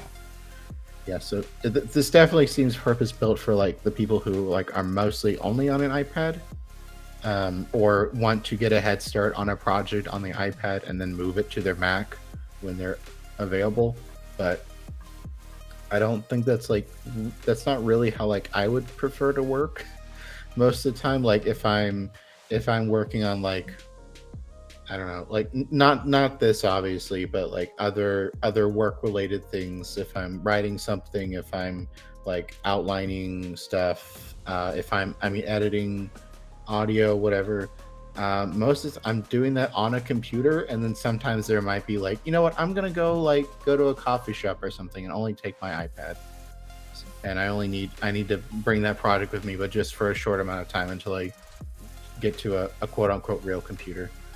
So this isn't really a good option for me to try right now, but if they change this in the future, maybe. Because also my problem is, 10-inch iPad is not a lot of room for work. No. Fun fact. So, like I just out of morbid curiosity, I have tried to like do my job from an iPad for a while. I can do it. It's just not a pleasant experience.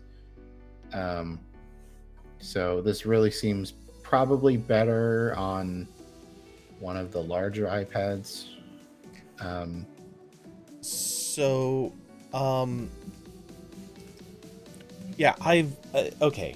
Uh, so when it comes to the size of an iPad and how useful it is for like editing video on there, what stands out to me is like where in the process you are, what you're doing with it. If you're starting out a video project where you recorded everything, like let's say you went out into the woods or out onto the mountains and you just filmed the whole time. Where this comes in handy is it's a good tool where you can sit down, start like picking the videos, the cuts that you want. You can sequence them, pick the order you want them in, or clip them up and break it into like tons and tons of multiple parts, whatever. But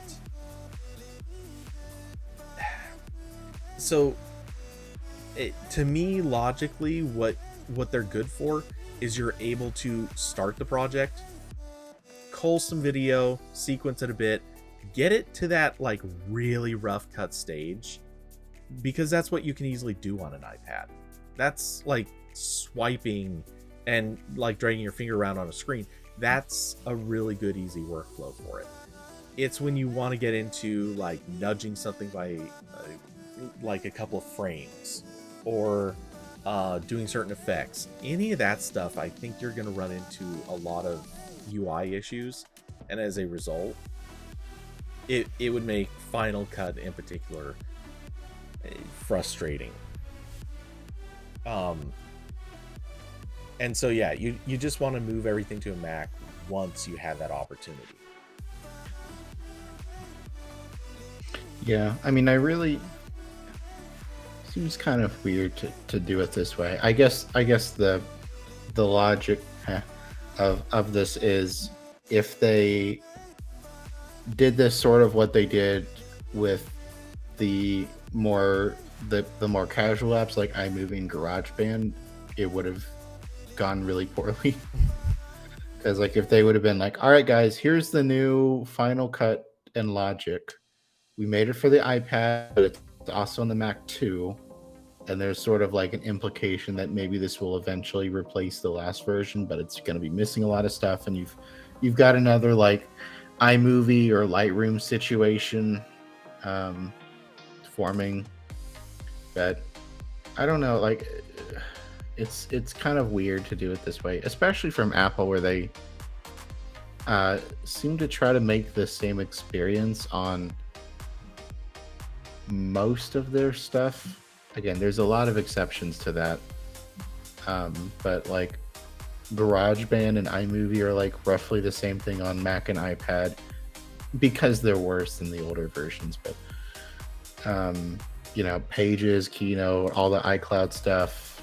So kind of weird to do it this way. It does seem targeted at, like you said, like you're like early working on a project, or if you know an iPad is like the thing you carry around with you all the time. This is perfectly fine. Like if you're one of the people who dropped a lot of money on a big iPad Pro, you're golden right now. You're having a great day. Yeah. I will say I'm mildly surprised that the hardware support for this is pretty good. So Final Cut Pro only needs an iPad with an M1 chip, which is pretty similar. I think LumaFusion has the same requirement, if I remember correctly. Yeah, so pretty good there. Logic is even more lenient. You only need an iPad with a A12 Bionic or later, which I think I don't know if that's 1 or 2 steps below an M1. I forget, but it's pretty good. Oh, I thought I knew, but now I don't remember. It's one of those. It doesn't matter. But, so that's nice. That they could have made this and was like, nope, M2. It needs an M2, guys. Yeah. But they're trying to be more competitive with options that already exist, because there's already apps like this on the iPad. Other people have filled the gap while Apple's been not doing much. Yeah. That said, strictly speaking, I don't need to care about this that much because I've already moved away from both of these apps. Well, okay, I still use Logic just to record my side of podcasts. Strictly speaking, I could hop over to DaVinci Resolve and just open Fairlight tab, and it would be just as good, or actually maybe better. I don't know. I haven't really used Fairlight, but I should. Which, Corbin, side note, you should, if you're at all considering Logic, you should also make a point of trying Fairlight. The drawback to it is it means you have to just download a video editor and run a freaking video editor. But Fairlight is similar to, but depending on intent, better than Logic. At least that's my understanding. I'm actually gonna install GarageBand on my Power Mac back here and use that for all Tech Tales editing. Older GarageBand was better anyway. Yeah. Anyway, so where was it going with that? Whoa.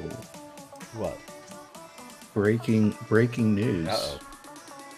Breaking news. Not do you want to did you have a thought you were finishing before I completely derail? I'm so derailed. Okay. It's gone. All right, well, I'll send this to you. I was checking my RSS to make sure I didn't miss anything important today.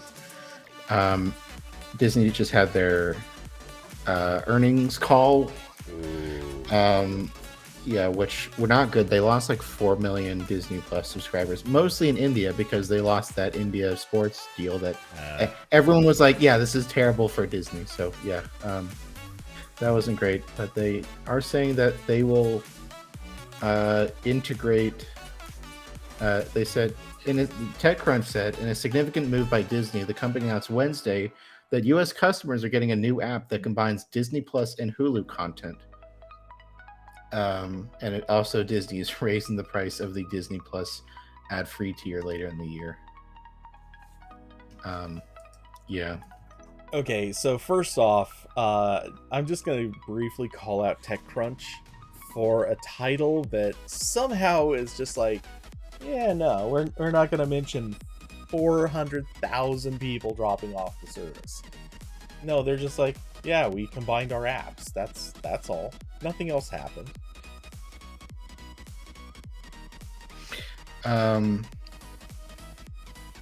So yeah, okay. So I will say, as someone who currently pays for Hulu with ads, which was a terrible decision, I shouldn't have done that, and Disney Plus without ads, I will say the Disney Plus app and like overall software is so far ahead of Hulu. Like, it's not even funny. Hulu has the absolute most dog shit website and mobile apps. Like, I remember the Android app didn't support picture in picture for like forever. I don't know if it ever did, but I hated that. Also, the rest of the app wasn't good. The Hulu app on my Samsung TV was the laggiest pile of shit I could ever use.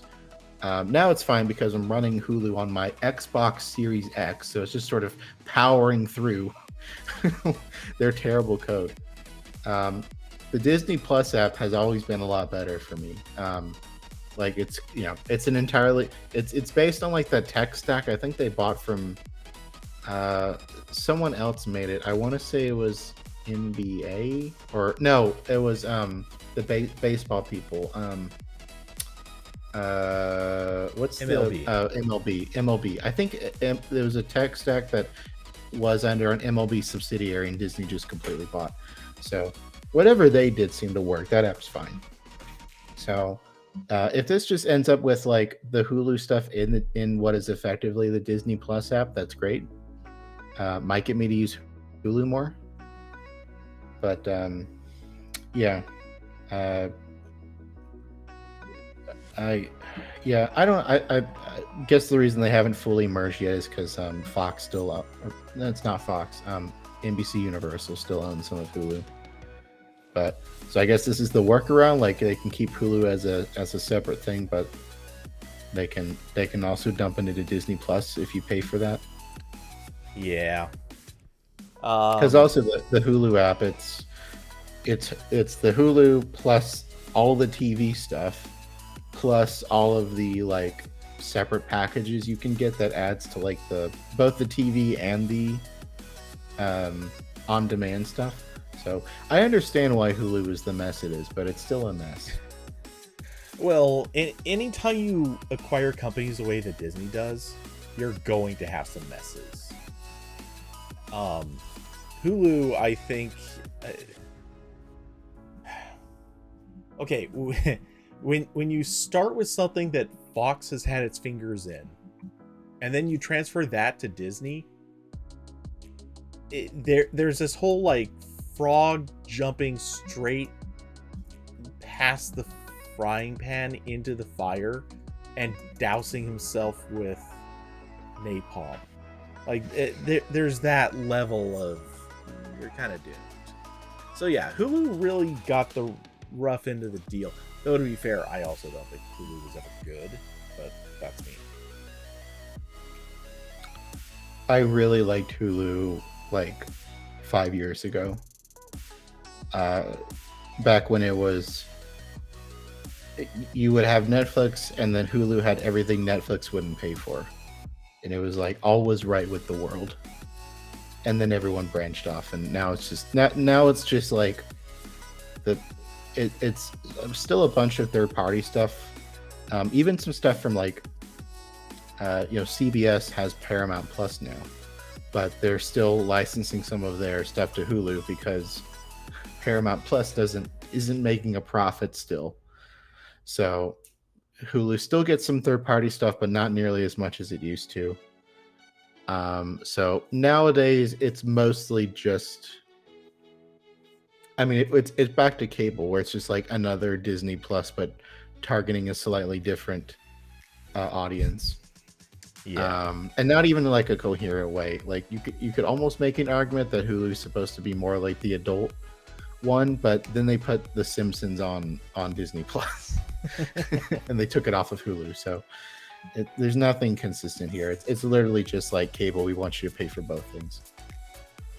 Oh, but almost every TV network I can think of has at some point or another been like, we're the good guys, we swear. Hold on while we cut to this thing that is just barely not considered porn. Yep.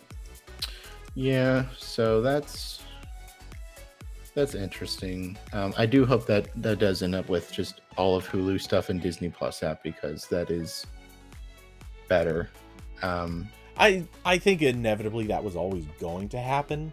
Just, yeah, it hasn't yet. it's sort of like how and I know there's no way to name a worse example than this, but HBO Max and Discovery, like, yeah, inevitably they were going to meld together. There was a question about whether or not you would just get like a little bit of one and a little bit of the other, and they'd kind of cross paths or something.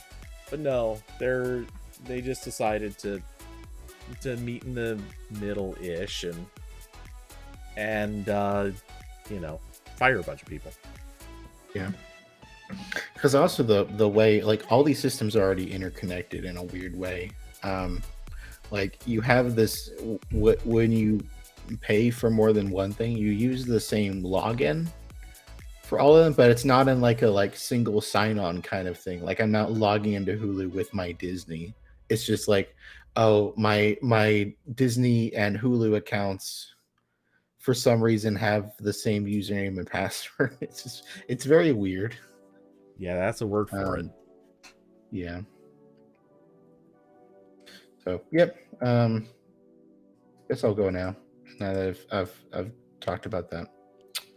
All right. And yeah, like I said, I am incredibly beat, which is a shame because viewers doing well, chat room's been doing well, but yeah, I've been awake since sometime yesterday, and it sucks. So I'm gonna go crash. You're gonna go eat. And Austin, I believe, is going to go get on a plane. So let's see. Well, the typical routine. What do you got planned? Or sorry, not planned, but what would you like to pitch? Well, I already talked about the cool web app I made. That's a thing. Can just go listen to Tech Tales, I guess. The ninth part of the Internet Explorer series dropped recently, Sunday, and I have the 10th one recorded. I've not attempted to edit yet, and that will go up at some point, and then we're done talking about Internet Explorer. Oh, you keep saying that. Oh, you happy summer child. Yeah. And Tech Tales is coming up on 2 years. Yes. Pretty wild. I think it's July. I should know this, but yeah. And also, I don't know, is it at almost at 50 episodes. We're at 45 right now. Oh, wow. You need to hustle if you want to get to 50 by the 2 year. Not gonna happen. Not gonna happen. No. It is just not gonna. Well, we could always bang out a bunch of like shorts, you know. Yeah. Just. I mean, I do have a lot in my list that are like the entire episode is like what I get from 2 articles. Yeah. But yeah, I could do that. Just do a series of like 5-minute episodes. It's actually just one episode I chopped up into 5-minute. I mean, sections. That could work too. Yeah, it's a real. Oh fuck! What was it called? Quibi. Quibi in podcast form. Yeah. They're super short form. Yeah, Quibi will also be a topic at some point. That will not be a short episode. That's gonna. Oh yeah, I guess it can't be. It feels like it should be. Quibi was like. It should be. Quibi was around such a short time, but man, a lot happened there. Speaking of MoviePass, that's got to be one, right? Yeah, MoviePass was in my list, and then they revived it recently. So I was like, shit. Now I got to see how this turns out. Yeah, you could get a whole other chapter out of that. Yeah, or more. Yeah. Yeah, so there's a lot of other stuff in my list that's like totally done. So I usually try to prioritize those, and of course, movies. Get back to movies. Actually, really quickly, I guess this is spoiler alert for anyone who ever intends to listen to the Quibi episode, but there actually was just a new piece of information about the Quibi thing that happened just a few weeks ago. One of their big like acquisition, or one of their big shows was named Die Hard. It was a play on Die Hard. It stars Kevin Hart as Kevin Hart wanting to be an action star. They had the whole thing on Quibi, and it was decent. They just released it as a fully cut together movie on Amazon Prime. So, okay. I mean, sure. it's a small detail, but yeah, the stuff that was on Quibi, I think they're going to slowly release a few different things on Amazon Prime. I don't know. Maybe it got split up. I'm not sure, but yeah, I know Roku bought some of Quibi's remains. Okay. And they re-uploaded their stuff a while ago. But kind of makes me wonder what happened. Yeah. Maybe I'll look this one up later, but it makes me wonder what happened to Dummy, because that show was actually like weird for sure, but kind of really well done for what it was. Yeah, I did a Google News search for Quibi to try to. I was gonna jot down whatever you were saying in link form for my list for use later, and okay, Chrome stopped. Hold on. Yes, it did. Maybe. Oh, okay. You're back. Wow. All right. Yeah, just had a random beach ball there. But I did a Google News search for Quibi, and the first result is from a month ago, an article from Jezebel that says Quibi apparently destroyed Reese Witherspoon's marriage. So I'll have to look into that. Wow. And then also below that is article from the AV Club in December, which said Reno 911's Thomas Lennon was filming a poop scene for Quibi when he learned that Quibi was over. Which is just incredible headline. That's yeah. Okay, so I might need to be the person who's on this episode when you do it. Just because I want to actually hear all the stuff. Because I've heard some wild stories about Quibi, but clearly I missed a lot of them. Yeah. Because there are so many and they're so weird. Well, I was scrolling through the Jezebel article, and they say, according to sources is in quotes, and we're already at Jezebel, so I'm not sure what the reliability on this is, but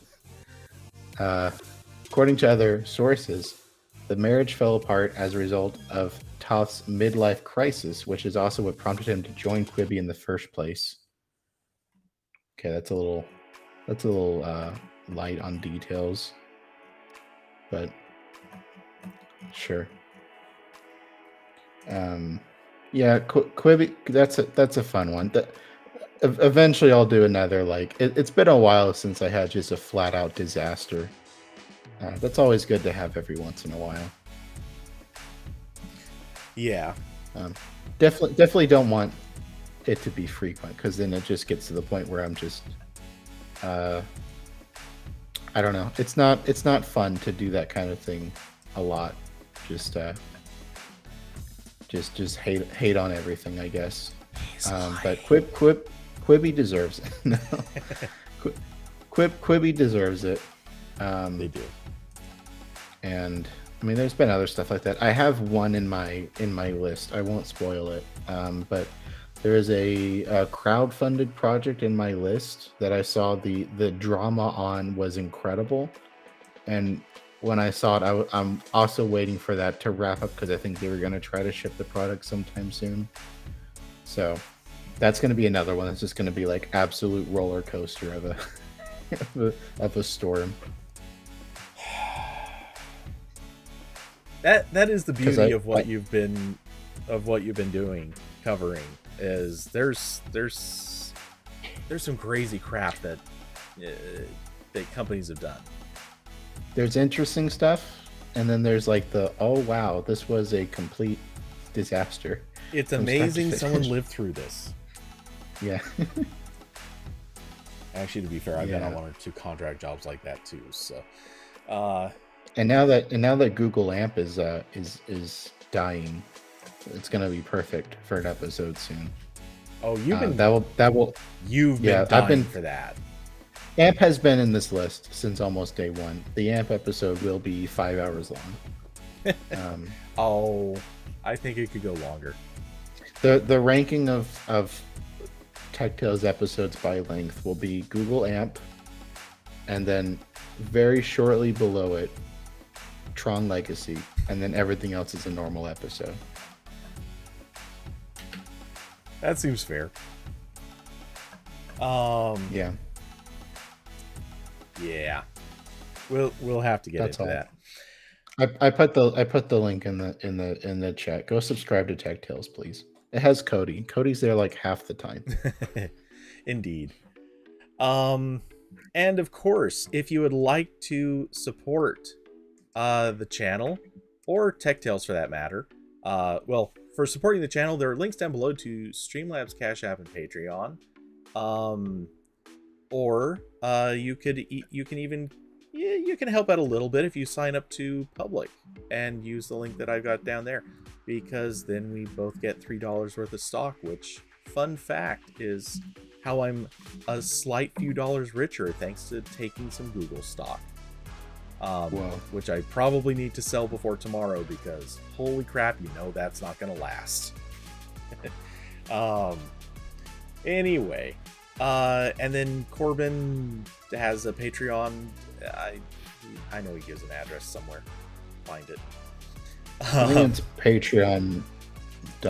I'll put that in the chat. Okay. That's not really for this, but that's fine. You can give me money. I'll accept it. This directly pays for my addiction of buying web domains, actually, so that's fine. Oh, well, that's nice. Mine goes towards my addiction of paying for food. Yeah, that's the real crippling addiction. God, it really is. Yeah, you just, it never stops. I mean, sometimes. Anyway, so let's see. I should be, I think, streaming this weekend. This time for Realsy Real, Fall Guys will actually have its new season going, and the creator update is supposed to be live, and so on and so forth. So I should be checking that out this weekend. Saturday and Sunday are the typical days, unless something crazy gets in the way, which I hope not. I'm really looking forward to a couple. Actually, I'm going to be working my ass off the next few days, but I'll try to find at least one to relax. Anyway, with that, oh yeah, and of course, as usual, should see you all next week for the RambleCast. And we'll see if we can't drag Corbin back in here for that. But yeah, I think that about covers it. So, Carson, yeah, exactly. DX is gonna be thrilled. So anyway, thank you all for coming by, hanging out, being part of the conversation, and keeping the chat room busy. We love your faces, or at least your names, because that's all we see of you. But thank you all for coming by, and we'll see you in the next one. Good night, everybody.